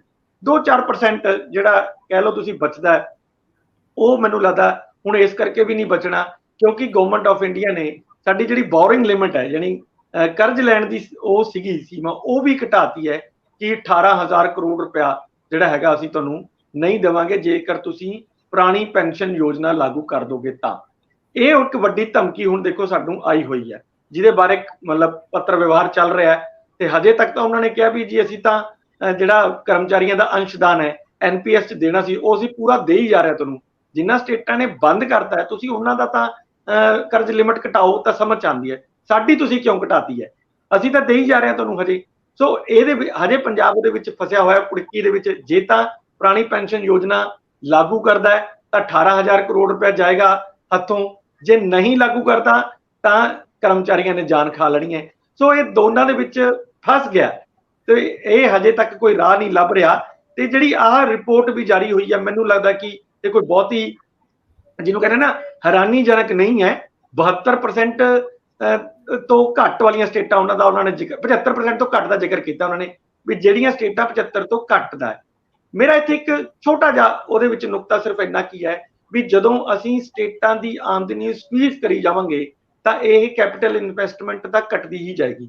GST ਲਾਗੂ ਕਰਕੇ ਅਸੀਂ ਇਹੀ ਕੀਤਾ ਹੈ। ਜਦੋਂ ਸਟੇਟਾਂ ਦੀ ਆਮਦਨੀ ਅਸੀਂ ਬਿਲਕੁਲ ਬੰਦ ਹੀ ਕਰਤੀ ਹੈ, ਸਕਵੀਜ਼ ਕਰਤੀ ਹੈ ਬਿਲਕੁਲ, ਤਾਂ ਮੈਨੂੰ ਨਹੀਂ ਲੱਗਦਾ ਵੀ ਸਟੇਟਾਂ ਕੋਲੇ ਹੁਣ ਬਹੁਤਾ ਪੈਸਾ ਹੋਊਗਾ। ਤੁਸੀਂ ਦੇਖੋ ਅਸੀਂ ਆਪਣੀ ਮਹਾਰਾਸ਼ਟਰ ਜਿਹੜੀ ਸਟੇਟ ਹੈਗੀ ਆ ਉਹਨੂੰ ਅਸੀਂ ਆਪਣੀ ਜਿਹਨੂੰ ਕਹਿੰਦੇ ਆ ਵੀ ਇਕਨੋਮੀ ਦੀ ਰਾਜਧਾਨੀ ਮੰਨਦੇ ਆ, ਵੀ ਇਹ ਸਾਡੀ ਇਕਨੋਮੀ ਦੀ ਸਟੇਟ ਹੈ ਨਾ, ਉਹਦਾ ਵੀ ਜਿਹੜਾ ਕੈਪੀਟਲ ਇਨਵੈਸਟਮੈਂਟ ਜਿਹੜੀ ਹੈਗੀ ਹੈ ਉਹ 75 ਤੋਂ ਥੱਲੇ ਚਲੀ ਗਈ ਹੈ। ਸੋ ਇਹ ਸਾਨੂੰ ਸਮਝ ਲੈਣਾ ਚਾਹੀਦਾ ਵੀ ਜੇ ਮਹਾਰਾਸ਼ਟਰ ਵਰਗੀ ਸਟੇਟ ਦਾ ਇਹ ਹਾਲ ਹੈ ਜਾਂ ਗੁਜਰਾਤ ਵਰਗੀ ਸਟੇਟ ਦਾ ਇਹ ਹਾਲ ਹੋ ਰਿਹਾ ਹੈ ਜਾਂ ਹਰਿਆਣਾ ਵਰਗੀ ਸਟੇਟਾਂ ਦਾ ਇਹ ਹਾਲ ਹੋ ਰਿਹਾ ਜਿਹੜੀਆਂ NCR ਦਾ ਫਾਇਦਾ ਲੈ ਕੇ ਵੀ ਪੈਸਾ ਬਹੁਤ ਕਮਾ ਲੈਂਦੀਆਂ ਨੇ, ਤਾਂ ਫਿਰ ਪੰਜਾਬ ਤਾਂ ਵੈਸੇ ਹੀ ਲੈਂਡ ਲੋਕ ਹੈ ਤੇ 511 ਕਿਲੋਮੀਟਰ ਸਾਡਾ ਬਿਲਕੁਲ ਬਾਰਡਰ ਦੇ ਉੱਤੇ ਲੱਗਿਆ ਜਿੱਥੇ ਕੋਈ ਇਨਵੈਸਟਮੈਂਟ ਨਹੀਂ ਕਰਨਾ ਚਾਹੁੰਦਾ, ਤਾਂ ਫਿਰ ਸਾਡਾ ਹਾਲ ਤਾਂ ਸ਼ਾਇਦ ਇਸ ਤੋਂ ਹੋਰ ਕਿਤੇ ਜ਼ਿਆਦਾ ਮਾੜਾ ਆਉਣ ਵਾਲਾ ਹੈ। ਤੁਸੀਂ ਠੀਕ ਕਹਿ ਰਹੇ ਹੋ। ਵੈਸੇ ਮੈਨੂੰ ਭਾਸਕਰ ਸਾਹਿਬ ਹੈਰਾਨੀ ਹੁੰਦੀ ਹੈ ਕਿ ਸੁਖਬੀਰ ਸਿੰਘ ਬਾਦਲ ਜਦੋਂ ਸਿਆਸਤ ਵਿੱਚ ਆਉਂਦੇ ਆ ਤੇ ਉਹਨਾਂ ਨੇ ਦਾਅਵੇ ਕੀਤੇ ਸੀਗੇ ਵੀ ਮੈਂ ਇੱਥੇ ਰੋਡ ਨੈਟਵਰਕ ਤੇ ਹਸਪਿਟੈਲਿਟੀ ਲਈ ਵੱਡੇ ਹੋਟਲ ਸਾਰਾ ਕੁਝ ਮਤਲਬ ਇਨਵੈਸਟ ਤਾਂ ਆਊਗਾ, ਆਪਾਂ ਰੋਡ ਕਨੈਕਟੀਵਿਟੀ ਲਈ ਜ਼ੋਰ ਲਾ ਲਾਂਗੇ, ਆਪਾਂ ਟੋਲ ਰੋਡਸ ਜਿੰਨੀਆਂ ਮਰਜ਼ੀ ਬਣਾ ਲਾਂਗੇ, ਜਿੰਨਾ ਚਿਰ ਇੰਡਸਟਰੀ ਨਹੀਂ ਹੋਊਗੀ ਤੁਹਾਡੇ 5 ਸਟਾਰ ਹੋਟਲਾਂ 'ਚ ਕੌਣ ਰੁਕੂਗਾ? ਕਿ ਇਹ ਸਵਾਲ ਉੱਠਦੇ ਰਹੇ ਨੇ।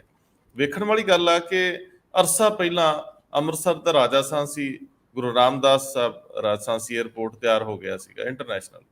ਅਸੀਂ ਚਾਹੁੰਦੇ ਤੇ IT ਹੱਬ ਵਿਕਸਿਤ ਕਰ ਸਕਦੇ ਸੀ, ਨੋ ਡਾਊਟ। ਇਹ ਰੌਲਾ ਪੈਂਦਾ ਹੈ ਕਿ ਇਹ ਤਾਂ ਬਾਰਡਰ ਤੇ ਲੱਗ ਗਿਆ ਜੀ, ਕੋਈ ਲੋਕ ਇਨਵੈਸਟ ਨਹੀਂ ਕਰਨਗੇ, ਨਾ ਕਰਨ। ਤੁਸੀਂ ਆਪਣੇ ਤੌਰ ਤੇ ਇੱਕ ਹੱਬ ਵਿਕਸਿਤ ਕਰ ਸਕਦੇ, ਲਾ ਦਿੰਦੇ 1000 ਕਰੋੜ, ਕੀ ਫਰਕ ਪੈਂਦਾ ਸੀ? ਕੇਂਦਰ ਨੇ ਵੀ ਮਦਦ ਕਰ ਦੇਣੀ ਸੀ। ਗੋਇੰਦਵਾਲ ਸਾਹਿਬ ਵਾਲਾ ਵੀ ਠੱਪ ਪੈ ਗਿਆ ਸਾਰਾ ਨਾ, ਆਪਾਂ ਦੇਖਿਆ ਹੀ ਹੈ। ਹੁਣ ਜਦੋਂ ਸਾਡੇ ਮੁੱਖ ਮੰਤਰੀ, ਮੌਜੂਦਾ ਮੁੱਖ ਮੰਤਰੀ, ਪਹਿਲੇ ਤਾਂ ਦੋਨਾਂ ਹੀ ਕੁਝ ਨਹੀਂ ਕੀਤਾ, ਮੈਂ ਤਾਂ ਸੁਖਬੀਰ ਬਾਦਲ ਹੀ ਕਹੂੰਗਾ ਤੇ ਕੈਪਟਨ ਅਮਰਿੰਦਰ ਹੀ ਕਹੂੰਗਾ, ਕਿਉਂਕਿ 12 ਤੋਂ ਪਹਿਲਾਂ ਹੀ ਸੁਖਬੀਰ ਬਾਦਲ ਬਹੁਤ ਕਾਰਜਸ਼ੀਲ ਹੋ ਗਏ ਸੀਗੇ। ਹੁਣ ਸਵਾਲ ਇਹ ਹੈ ਕਿ ਸਾਡੇ ਮੌਜੂਦਾ ਮੁੱਖ ਮੰਤਰੀ ਵੀ ਜਦੋਂ ਕਿਸ ਨੂੰ 40,000 50,000 30,000 ਲੱਖ ਵਾਲੀ ਨੌਕਰੀ ਦੇ ਰਹੇ ਹੁੰਦੇ ਨਾ, ਜਦੋਂ ਉਹ ਵੰਡ ਰਹੇ ਹੁੰਦੇ ਨੇ ਉਹਨਾਂ ਨੂੰ ਨਿਯੁਕਤੀ ਪੱਤਰ, ਤੇ ਮੈਂ ਮਤਲਬ ਅਜੀਬੋ ਗਰੀਬ ਸਥਿਤੀ 'ਚ ਵੀ ਕਈ ਵਾਰੀ ਆਪਣੇ ਆਪ ਨੂੰ ਪਾਉਣਾ। ਅੱਜ ਦੌਰ ਆ ਜਦੋਂ ਪ੍ਰਾਈਵੇਟ ਸੈਕਟਰ 'ਚ 2-2 3-3 ਲੱਖ ਵਾਲੀਆਂ ਨੌਕਰੀਆਂ ਹੱਸ ਕੇ ਮਿਲ ਰਹੀਆਂ ਜੇ ਬੱਚਿਆਂ ਕੋਲ ਸਕਿੱਲ ਆ। ਸਾਡੇ ਬੱਚੇ ਹੈਦਰਾਬਾਦ, ਸਾਡੇ ਬੱਚੇ ਬੈਂਗਲੌਰ, ਨੋਇਡਾ, ਗੜਗਾਉਂ, ਗੁਰੂਗ੍ਰਾਮ ਜਿਹਨੂੰ ਕਹਿੰਦੇ ਆ, ਇਹਨਾਂ ਥਾਵਾਂ ਦੇ ਉੱਤੇ ਜਾ ਰਹੇ ਨੇ, ਉਹਨਾਂ ਨੂੰ ਅੱਛੀਆਂ ਜੌਬਸ ਆਫਰ ਹੋ ਰਹੀਆਂ ਨੇ, ਔਰ 1.5 ਲੱਖ ਰੁਪਏ ਦੀ ਤਨਖਾਹ IT ਸੈਕਟਰ ਦੇ ਵਿੱਚ ਬਹੁਤ ਛੋਟੀ ਗੱਲ ਹੈ। ਇਹ ਮਾਮਲਾ ਹੈ ਨਹੀਂ। ਅਸੀਂ ਜੇਕਰ ਰੁਜ਼ਗਾਰ ਪੈਦਾ ਕਰਨਾ, ਹੁਣ ਤੁਸੀਂ ਦੇਖੋ ਵੀ ਕੈਨੇਡਾ ਦੇ ਵਿੱਚ ਕਿੰਨੇ ਕੁ, ਆਪਾਂ ਤੁਹਾਡੇ ਕੋਲ ਇਹ ਵੀ ਲੈਣਾ ਹੈ ਕਿ 700 ਬੱਚਿਆਂ ਦਾ ਜਿਹੜਾ ਉਹ ਉਹਨਾਂ ਨੂੰ ਫਰਜ਼ੀ ਆਫਰ ਲੈਟਰ ਦੇਣ ਵਾਲਾ ਫੜਿਆ ਗਿਆ ਕੱਲ ਦਾ। ਹੁਣ ਕੈਨੇਡਾ ਦੇ ਵਿੱਚ ਜੇਕਰ ਤੁਸੀਂ ਪੂਰਾ ਜ਼ੋਰ ਲਾ ਕੇ ਸਾਰੇ ਖਰਚੇ ਕੱਢ ਕੇ ਜੇ ਤੁਸੀਂ 50-70 ਹਜ਼ਾਰ ਜਾਂ ਲੱਖ ਵੀ ਬਚਾ ਲੈਂਦੇ ਹੋ ਤੇ ਲੋਕ ਸਮਝਦੇ ਵੀ ਇਹ ਗਨੀਮਤ ਆ। ਜਿਹੜੇ ਨਵੇਂ ਗਏ, ਜਿਹੜੇ ਪੁਰਾਣੇ ਗੰਢੇ ਹੋਏ, ਆਪਾਂ ਉਹਨਾਂ ਨੂੰ ਨਹੀਂ ਕਹਿੰਦੇ ਵੀ ਜੇ 1.5 ਲੱਖ ਵੀ ਬਚ ਜਾਂਦਾ ਹੈ, ਇੱਥੇ ਘਰੋਂ ਰੋਟੀ ਖਾ ਕੇ ਘਰੇ ਆ ਜਾਣਾ ਸੀਗਾ ਜੇਕਰ ਇੱਥੇ ਅਸੀਂ ਇਸ ਤਰ੍ਹਾਂ ਦੇ ਰੁਜ਼ਗਾਰ ਦੇ ਤਰੀਕੇ ਪੈਦਾ ਕਰਦੇ। ਸਰਕਾਰਾਂ ਨੇ ਕੀਤਾ ਹੀ ਕੱਖ ਨਹੀਂ। ਭਾਸਕਰ ਸਾਹਿਬ ਗੱਲ ਤੋਂ ਜਦ ਤੱਕ ਰੰਧਾਵਾ ਜੀ ਪੰਜਾਬ ਦੇ ਵਿੱਚ ਸਰਵਿਸ ਇੰਡਸਟਰੀ ਡਿਵੈਲਪ ਨਹੀਂ ਹੋਈ, ਜਿਹਦਾ ਤੁਸੀਂ IT ਹੱਬ ਦੀ ਗੱਲ ਕਰ ਰਹੇ ਹੋ ਜਾਂ ਹੋਰ ਉਹ तमाम ਸਰਵਿਸ ਓਰੀਐਂਟਡ ਇੰਡਸਟਰੀ, ਤਦ ਤੱਕ ਪੰਜਾਬ ਤਰੱਕੀ ਨਹੀਂ ਕਰ ਸਕਦਾ। ਬੇਰੋਜ਼ਗਾਰੀ ਦੀ ਸਮੱਸਿਆ ਨਹੀਂ ਗੱਲਾਂ ਬਹੁਤ ਵਾਰ ਹੋਈ ਹੈ ਕਿ ਪੰਜਾਬ ਦੇ ਵਿੱਚ ਘੱਟ ਤੋਂ ਘੱਟ ਜਲੰਧਰ, ਲੁਧਿਆਣਾ ਜਾਂ ਹੋਰ ਸਿਟੀਜ਼ ਨੂੰ ਸਰਵਿਸ ਇੰਡਸਟਰੀ ਦਾ ਹੱਬ ਬਣਾਇਆ ਜਾਏ। ਗੁੜਗਾਵਾਂ ਸਰਵਿਸ ਇੰਡਸਟਰੀ ਦਾ ਹੱਬ ਬਣਿਆ, ਹਰਿਆਣਾ ਤਰੱਕੀ ਕਰ ਗਿਆ। ਇਕੱਲੇ ਗੁੜਗਾਵਾਂ ਤੋਂ ਹੀ ਉਹਨਾਂ ਨੂੰ ਇੰਨੀ ਕੁ ਇਨਵੈਸਟਮੈਂਟ, ਇੰਨੀ ਕੁ ਐਮਪਲੋਇਮੈਂਟ ਜਨਰੇਸ਼ਨ ਉੱਥੇ ਹੋ ਜਾਂਦੀ ਹੈ ਕਿ ਉੱਥੇ ਇੰਨੀ ਕੋਈ ਪ੍ਰੋਬਲਮ ਹੀ ਨਹੀਂ ਹੈਗੀ। ਹੁਣ ਅਸੀਂ ਗੱਲ ਕਰ ਰਹੇ ਹਾਂ, ਸਾਡੇ ਬੱਚੇ ਜਾ ਰਹੇ ਨੇ ਕੈਨੇਡਾ। ਕਿਉਂ ਜਾ ਰਹੇ ਨੇ ਕੈਨੇਡਾ? ਕਿਉਂਕਿ ਇੱਥੇ ਉਹਨਾਂ ਨੂੰ ਨੌਕਰੀ ਨਹੀਂ ਮਿਲਦੀ, ਔਰ ਘਰ ਦੇ ਇਹ ਸੋਚਦੇ ਨੇ ਜੇ ਇੱਥੇ ਵੀ ਰਹੇਗਾ ਤੇ ਜਾਂ ਤੇ ਬੰਗਲੌਰ ਜਾਏਗਾ ਜਾਂ ਗੁੜਗਾਵਾਂ ਜਾਏਗਾ ਜਾਂ ਹੈਦਰਾਬਾਦ ਜਾਏਗਾ, ਚਲੋ ਕੈਨੇਡਾ ਹੀ ਭੇਜ ਦਈਏ, ਬਰਾਬਰ ਹੀ ਅੱਜ ਕੱਲ੍ਹ ਦੇ ਟੈਲੀਫੋਨ ਤੇ ਗੱਲਾਂ ਗੁੱਲਾਂ ਜੀ ਹੋ ਜਾਂਦੀ ਹੈ। ਪਰ ਕੈਨੇਡਾ ਭੇਜਣ ਦੇ ਵਿੱਚ ਵੀ ਜਦ ਫਰਾਡ ਹੋ ਜਾਂਦੇ, ਔਰ ਖਾਸ ਕਰਕੇ ਉਹਨਾਂ 700 ਬੱਚਿਆਂ ਦੀ ਹਾਲਤ ਜਿਹੜੇ ਪਿਛਲੇ ਦਿਨਾਂ ਦੇ ਵਿੱਚ ਡੀਪੋਰਟੇਸ਼ਨ ਦੇ ਖਤਰੇ ਨੂੰ ਝੇਲ ਰਹੀ ਗਈ। ਹਾਲਾਂਕਿ ਇੰਟਰੀਮ ਰਿਲੀਫ ਜ਼ਰੂਰ ਉਹਨਾਂ ਨੂੰ ਮਿਲਿਆ। ਉੱਥੇ ਦੇ ਟਰੂਡੋ ਸਾਹਿਬ ਨੇ ਇਹ ਜ਼ਰੂਰ ਕਹਿ ਦਿੱਤਾ ਫਿਲਹਾਲ ਇਹਨਾਂ ਨੂੰ ਆਪਾਂ ਡਿਪੋਰਟ ਨਹੀਂ ਕਰ ਰਹੇ, ਕਾਨੂੰਨੀ ਤੌਰ ਤੇ ਇਹਨਾਂ ਨੂੰ ਪੂਰਾ ਮੌਕਾ ਦਿੱਤਾ ਜਾਏਗਾ ਕਿ ਆਪਣੇ ਆਪ ਨੂੰ ਨਿਰਦੋਸ਼ ਸਾਬਿਤ ਕਰਨ। ਯਾਨੀ ਨਿਰਦੋਸ਼ ਸਾਬਿਤ ਵੀ ਉਹਨਾਂ ਨੂੰ ਆਪ ਨੂੰ ਕਰਨਾ ਹੈ। ਜੇ ਤੁਸੀਂ ਪੂਰੇ ਸਕੈਮ ਨੂੰ ਦੇਖੋ, ਔਰ ਬਰਜੇਸ਼ ਮਿਸ਼ਰਾ ਜਿਹੜਾ ਕਥਿਤ ਏਜੰਟ ਇਸ ਸਾਰੇ ਮਾਮਲੇ ਦੇ ਵਿੱਚ ਸੀਗਾ, ਉਹ ਵੀ ਕੈਨੇਡਾ ਵੜਨ ਦੀ ਕੋਸ਼ਿਸ਼ ਕਰ ਲਿਆ ਸੀ, ਕੈਨੇਡਾ ਅਥਾਰਟੀ ਨੇ ਫੜ ਲਿਆ। ਹੁਣ ਇਹ ਉਹਨਾਂ 700 ਸਟੂਡੈਂਟਸ ਵਾਸਤੇ ਚੰਗੀ ਗੱਲ ਹੈ ਜਾਂ ਮਾੜੀ ਗੱਲ ਹੈ? ਬਰਜੇਸ਼ ਮਿਸ਼ਰਾ ਦਾ ਕੈਨੇਡਾ ਪੁਲਿਸ ਦਾ ਫੜਿਆ ਜਾਣਾ, ਕਿਤੇ ਉਹ ਏਜੰਟ ਸਾਰਾ ਦੋਸ਼ ਉਹਨਾਂ ਸਟੂਡੈਂਟਸ ਦੇ ਉੱਤੇ ਤੇ ਨਹੀਂ ਮੜ ਦੇਗਾ ਕਿ ਮੈਂ ਤੇ ਇਹਨਾਂ ਨੂੰ ਕਿਹਾ ਸੀ, ਇਹਨਾਂ ਨੇ ਤੇ ਮੈਨੂੰ ਕਿਹਾ ਸੀ ਵੀ ਇਦਾਂ ਦਾ ਫੋਰਜਰੀ ਕਰਕੇ ਮੈਂ ਉਹਨਾਂ ਨੂੰ ਭੇਜਦਾ। ਹੁਣ ਇਹ ਗੱਲ ਸਟੂਡੈਂਟਸ ਦੇ, ਕਿਉਂਕਿ ਸਟੂਡੈਂਟਸ ਨੇ ਵੀ ਇੱਕ ਲੈਟਰ ਸਾਡੇ ਪੰਜਾਬ ਦੇ ਮੁੱਖ ਮੰਤਰੀ ਭਗਵੰਤ ਮਾਨ ਉਹਨਾਂ ਨੂੰ ਲਿਖਿਆ ਹੈ। ਉਹਨਾਂ ਨੇ ਕਿਹਾ ਕਿ ਸਾਡਾ ਜਿਹੜਾ ਪੱਖ ਹੈਗਾ ਉਹ ਕੈਨੇਡੀਅਨ ਗਵਰਨਮੈਂਟ ਨਾਲ ਪੁਰਜ਼ੋਰ ਤਰੀਕੇ ਨਾਲ ਰੱਖਿਆ ਜਾਏ, ਤਾਂ ਕਿ ਅਸੀਂ ਵਿਕਟਿਮ ਹੈਗੇ ਆ, ਪੀੜਿਤ ਹੈਗੇ ਆ ਉਸ ਫਰੋਡ ਦੇ, ਤੇ ਸਾਨੂੰ ਕਿਤੇ ਐਕਿਊਜ਼ ਨਾ ਬਣਾ ਦਿੱਤਾ ਜਾਏ। ਇਹ ਸਾਰੀ ਗੱਲਾਂ ਤੁਰਨੀ ਹੋਈ ਹੈ। ਬਰਜੇਸ਼ ਮਿਸ਼ਰਾ ਉਹਨਾਂ ਦਾ ਫੜੇ ਜਾਣਾ, ਉਹ ਵੀ ਕੈਨੇਡੀਅਨ ਅਥਾਰਟੀ ਦੁਆਰਾ।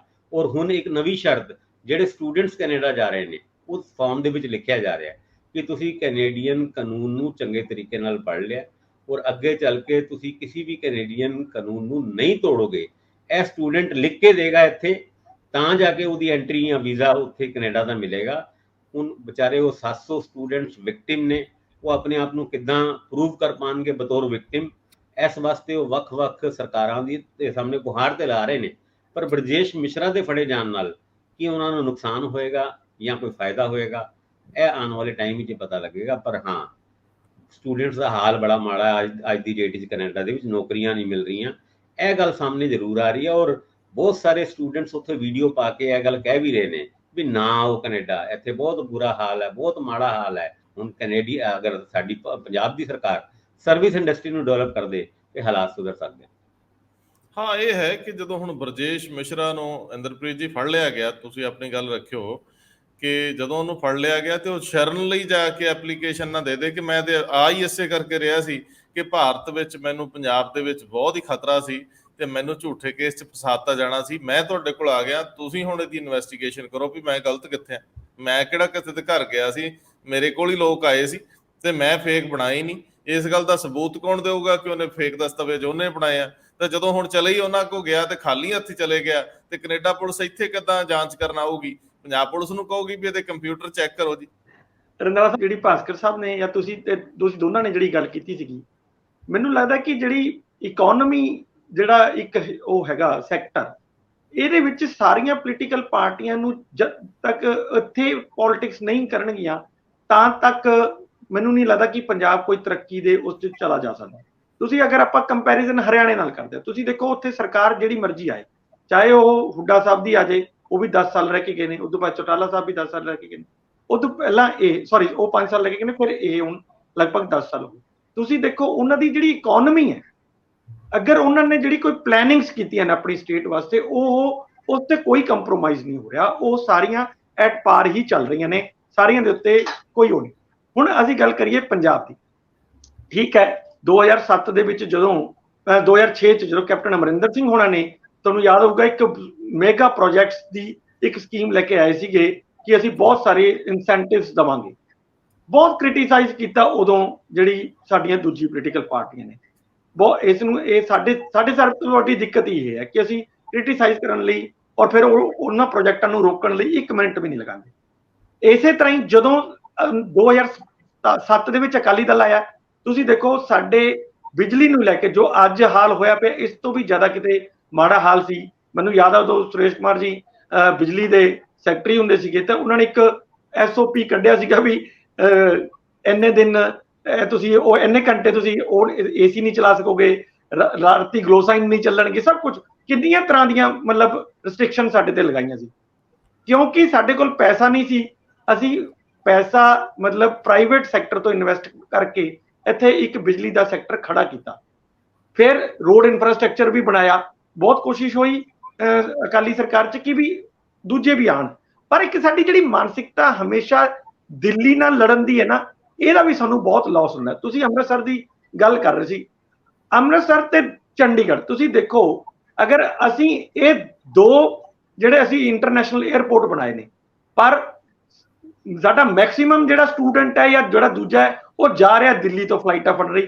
ਅਸੀਂ ਕੋਈ ਐਦਾਂ ਦੀ ਕੋਸ਼ਿਸ਼ ਨਹੀਂ ਕਰ ਸਕੇ ਹਜੇ ਤੱਕ ਵੀ ਕੀ ਘੱਟੋ ਘੱਟ ਅਸੀਂ ਉਹ ਫਲਾਈਟਾਂ ਤਾਂ ਘੱਟੋ ਘੱਟ ਆਪਣੇ ਇੱਥੋਂ ਸ਼ੁਰੂ ਕਰਾ ਲਈਏ ਵੀ ਚੰਡੀਗੜ੍ਹ ਤੋਂ ਜਾਂ ਅੰਮ੍ਰਿਤਸਰ ਤੋਂ ਹੀ ਚੱਲਣ। ਜੇ ਇੰਨਾ ਹੀ ਹੋ ਜੇ ਤਾਂ ਉਹਦੇ ਨਾਲ ਹੀ ਇੱਕ, ਕਿਉਂਕਿ ਇੰਡਸਟਰੀ ਜਦੋਂ ਲੱਗਦੀ ਹੈ ਨਾ, ਉਹ ਬਹੁਤ ਸਾਰੀਆਂ ਚੀਜ਼ਾਂ ਇਹ ਵੀ ਦੇਖਦੀ ਹੈ ਕਿ ਯਾਰ ਫਲਾਈਟ ਸਿੱਧੀ ਹੈ ਕਿ ਨਹੀਂ ਹੈਗੀ, ਰੋਡ ਕਨੈਕਟੀਵਿਟੀ ਹੈ ਕਿ ਨਹੀਂ ਹੈਗੀ, ਰੇਲ ਕਨੈਕਟੀਵਿਟੀ ਹੈ ਕਿ ਨਹੀਂ ਹੈਗੀ, ਇਹ ਸਾਰੀਆਂ ਚੀਜ਼ਾਂ ਦੇਖਦੇ ਆ।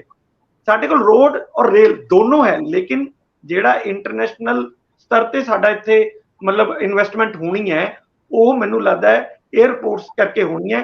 ਔਰ 에ਅਰਪੋਰਟਸ ਨੂੰ ਅਸੀਂ ਉਸ ਤਰ੍ਹਾਂ ਦਾ ਨਹੀਂ ਬਣਵਾ ਪਾਏ ਜਿਸ ਤਰ੍ਹਾਂ ਦਾ ਲੋੜ ਹੈ, ਜਿਸ ਤਰ੍ਹਾਂ ਦਾ ਦਿੱਲੀ ਵਾਲਾ ਬਣ ਚੁੱਕਿਆ, ਜਿਸ ਤਰ੍ਹਾਂ ਦਾ ਬੰਬੇ ਵਾਲਾ ਹੈਗਾ। ਤੁਸੀਂ ਦੇਖੋ ਉੱਥੇ ਤਾਂ ਫਲਾਈਟਾਂ ਇਦਾਂ ਉਤਰਦੀਆਂ ਜਿਵੇਂ ਇੰਨੀਆਂ ਤਾਂ ਮੈਨੂੰ ਲੱਗਦਾ ਕਿ ਚੰਡੀਗੜ੍ਹ ਦੇ ਬੱਸ ਸਟੈਂਡ ਤੇ ਬੱਸਾਂ ਨਹੀਂ ਜਾਂਦੀਆਂ ਜਿੰਨੀਆਂ ਉੱਥੇ ਫਲਾਈਟਾਂ ਉਤਰ ਰਹੀਆਂ ਹੁੰਦੀਆਂ ਨੇ ਉਸ ਟਾਈਮ। ਸੋ ਇਹ ਕਦੋਂ ਹੁੰਦਾ ਹੈ? ਜਦੋਂ ਸਾਡੀ ਦਿੱਲੀ ਨਾਲ ਵੀ ਥੋੜੀ ਸਾਂਝ ਬਣੇਗੀ। ਪਰ ਮੈਂ ਪਿਛਲੇ 20-25 ਸਾਲ ਤੋਂ ਤਾਂ ਦੇਖ ਰਿਹਾ ਲਗਾਤਾਰ ਅਸੀਂ ਕੋਸ਼ਿਸ਼ ਇਹ ਕਰਦੇ ਆ ਵੀ ਦਿੱਲੀ ਨਾਲ ਤਾਂ ਲੜਾਈ ਰਹੇ ਤਾਂ ਹੀ ਅੱਗੇ ਚੱਲੇ। ਉਹ ਲੜਾਈ ਦੇ ਚੱਕਰ 'ਚ ਸਾਨੂੰ ਬਹੁਤ ਜ਼ਿਆਦਾ ਨੁਕਸਾਨ ਵੀ ਮੈਨੂੰ ਲੱਗਦਾ ਹੈ ਉਠਾਉਣਾ ਪੈ ਰਿਹਾ। ਦੇਖੋ ਕਈ ਵਾਰੀ ਦਿੱਲੀ ਨਾਲ ਸਾਂਝ ਪਾ ਕੇ ਕੁਰਸੀ ਵੀ ਨਹੀਂ ਮਿਲਦੀ ਨਾ, ਦਿੱਲੀ ਨਾਲ ਲੜਦਾ ਦੇਖਣਾ। ਇੱਥੇ ਅਣਖਾਂ ਦੀ ਗੱਲ ਆ, ਵਿਅਕਤੀਗਤ ਤੌਰ ਤੇ ਅਸੀਂ ਕਮਜ਼ੋਰ ਲੋਕ ਆ, ਅਸੀਂ ਲੜਦੇ ਹੋਏ ਦਿਸਣਾ ਚਾਹੁੰਦੇ ਆ, ਲੜਨਾ ਚਾਹੁੰਦੇ ਨਹੀਂ। ਸਿਧਾਂਤਕ ਲੜਾਈ ਜਿਹੜੀ ਆ ਉਹ ਹੋਰ ਹੁੰਦੀ ਆ, ਤੇ ਅਸੀਂ ਲੜਾਈ ਢੁੱਚਰਬਾਜੀ ਤੱਕ ਸੀਮਤ ਆ। ਅਸੀਂ ਕੰਧ 'ਚ ਸਿਰ ਮਾਰਨ ਨੂੰ ਤਰਜੀਹ ਦਿੰਦੇ ਆ, ਬਾਅਦ ਦੇ ਵਿੱਚ ਆਪਣਾ ਹੀ ਸਿਰ ਪੜਵਾ ਕੇ ਬੈਠੇ ਰਹਿੰਦੇ ਆ। ਖੈਰੋ ਚਲੋ ਇਹ ਗੱਲਾਂ ਕਰਨ ਦੀ ਲੋੜ ਨਹੀਂ। ਤੁਸੀਂ ਗੱਲ ਠੀਕ ਕਹਿ ਰਹੇ ਹੋ, ਜੇ ਵਿਦਿਆਰਥੀ ਜਾ ਕੇ ਜਿਹੜੇ ਨੇ ਉਹ ਦਿੱਲੀੋਂ ਚੜ੍ਹਦੇ ਨੇ, ਜੇ ਹੁਣ ਜਾਣਾ ਕੈਨੇਡਾ ਜਾਂ ਅਮਰੀਕਾ ਹੋਵੇ ਜਾਂ ਆਸਟ੍ਰੇਲੀਆ ਹੋਵੇ, ਤੇ ਅੰਮ੍ਰਿਤਸਰੋਂ ਚੜ੍ਹਨ ਲੱਗਿਆ 1.5 ਲੱਖ ਦੀ, ਚੰਡੀਗੜ੍ਹ ਚੜ੍ਹਨ ਲੱਗਿਆ 1,40,000 ਦੀ, ਤੇ ਦਿੱਲੀੋਂ ਚੜ੍ਹਨ ਲੱਗਿਆ ਉਹ ਲੱਖ ਦੀ ਟਿਕਟ ਹੋਵੇ, ਤੇ ਬੰਦਾ ਕਹਿੰਦਾ ਵੀ 2,000 ਦੀ ਬੱਸ ਵਿੱਚ ਚੜ੍ਹ ਕੇ ਚੱਲ ਜਾਓ, ਜਾਂ ਪਰਿਵਾਰ ਦੇ ਜੀ 5,000 ਦਾ ਤੇਲ ਬਾਲ ਕੇ ਛੱਡ ਆਉਣਗੇ, ਜ਼ਰੂਰ 40-45,000 ਬਚਾ ਹੀ ਲਈਏ। ਸੋ ਅਸੀਂ ਇਹ ਗੱਲ ਇੰਟਰਨੈਸ਼ਨਲ 에ਅਰਪੋਰਟ ਤਾਂ ਬਣਾ ਲਏ, ਨੈਗੋਸੀਏਸ਼ਨ ਇਸ ਤਰ੍ਹਾਂ ਦੀ ਨਹੀਂ ਅਸੀਂ ਕੀਤੀ। ਹੁਣ ਮੰਨ ਲਓ ਜਿਹੜਾ ਦਿੱਲੀ ਦਾ ਇੰਦਰਾ ਗਾਂਧੀ ਇੰਟਰਨੈਸ਼ਨਲ 에ਅਰਪੋਰਟ ਆ, ਜਿਹੜੀ ਅਥਾਰਟੀ ਉਹਨੂੰ ਚਲਾ ਰਹੀ ਹੈ ਪ੍ਰਾਈਵੇਟ ਸੈਕਟਰ 'ਚ ਹੀ ਆ, ਉਹੋ ਜਿਹੇ ਅੰਮ੍ਰਿਤਸਰ ਵਾਲਿਆਂ ਨੂੰ ਮਿਲ ਜੇ ਤਾਂ ਅਗਲੇ ਕਹਿਣਗੇ ਕਿ ਬਹੁਤੀਆਂ ਜਿਹੜੀਆਂ ਸਿੱਧੀਆਂ ਫਲਾਈਟਾਂ ਉੱਥੇ ਭੇਜੋ। ਹੁਣ ਜਿਹੜਾ ਕੰਪੀਟੀਸ਼ਨ ਇਹ ਆ ਕਿ ਉਹ ਜਿਹੜਾ ਦਿੱਲੀ ਵਾਲੇ ਪ੍ਰਾਈਵੇਟ ਪਲੇਅਰ ਆ ਉਹ ਚਾਹੁੰਦੇ ਹੀ ਨਹੀਂਗੇ ਕਿ ਅੰਮ੍ਰਿਤਸਰ ਦੇ ਵਿੱਚ ਕੋਈ ਡਾਇਰੈਕਟ ਫਲਾਈਟ ਆਵੇ। ਸੋ ਪੰਜਾਬ ਸਰਕਾਰ ਨੂੰ ਇਹ ਐਫਰਟਸ ਲਾਉਣੇ ਚਾਹੀਦੇ ਸੀਗੇ ਕਿ ਜਿਨ੍ਹਾਂ ਨੇ ਦਿੱਲੀ ਵਾਲਾ, ਜਿਨ੍ਹਾਂ ਕੋਲ ਦਿੱਲੀ ਦੇ ਆਪਰੇਸ਼ਨਸ ਨੇ, ਉਹਨਾਂ ਨਾਲ ਹੀ ਗੱਲ ਕਰਕੇ, ਕਿਉਂਕਿ ਹੁਣ ਸਾਰੇ ਹਵਾਈ ਅੱਡੇ ਜਿਹੜੇ ਆ ਪ੍ਰਾਈਵੇਟ ਪਲੇਅਰਾਂ ਨੂੰ ਦਿੱਤੇ ਜਾ ਰਹੇ, ਤੇ ਆਪਣੇ ਵਾਲਾ ਦਿੱਲੀ ਵਾਲਿਆਂ ਨੂੰ ਮਿਲ ਜੇ, ਬਜਾਏ ਇਹਦੇ ਕਿ ਬੰਬੇ ਵਾਲਿਆਂ ਨੂੰ ਮਿਲੇ। ਫਿਰ ਜੇ ਮਿਲਿਆ ਤੇ ਬਾਕੀ ਰਹਿੰਦੀਆਂ ਵੀ ਭਾਵੇਂ ਰੌਲੇ ਰੱਪੇ 'ਚ ਹੀ ਗਵਾਚਣ। ਸੋ ਪ੍ਰਾਈਵੇਟ ਸੈਕਟਰ ਦੇ ਵਿੱਚ ਜਦੋਂ ਜਾਊਗਾ ਗੱਲ ਤਾਂ ਬਣੂਗੀ, ਪਰ ਸਾਡੀਆਂ ਸਰਕਾਰਾਂ ਯਤਨ ਘੱਟ ਕਰਦੀਆਂ, ਸਿਆਸਤ ਵਿੱਚ ਕੌਡੀ ਖੇਡਦੀਆਂ ਰਹਿੰਦੀਆਂ। ਉਹ ਕੌਡੀ ਕਦੇ ਪਿੱਠ ਲਵਾ ਲੈਂਦੀਆਂ ਤੇ ਕਦੇ ਮੂੰਹ ਬਣਾ ਲੈਂਦੀਆਂ। ਬਹੁਤ ਮਿਹਰਬਾਨੀ, ਬਹੁਤ ਧੰਨਵਾਦ। ਧੰਨਵਾਦ ਜੀ।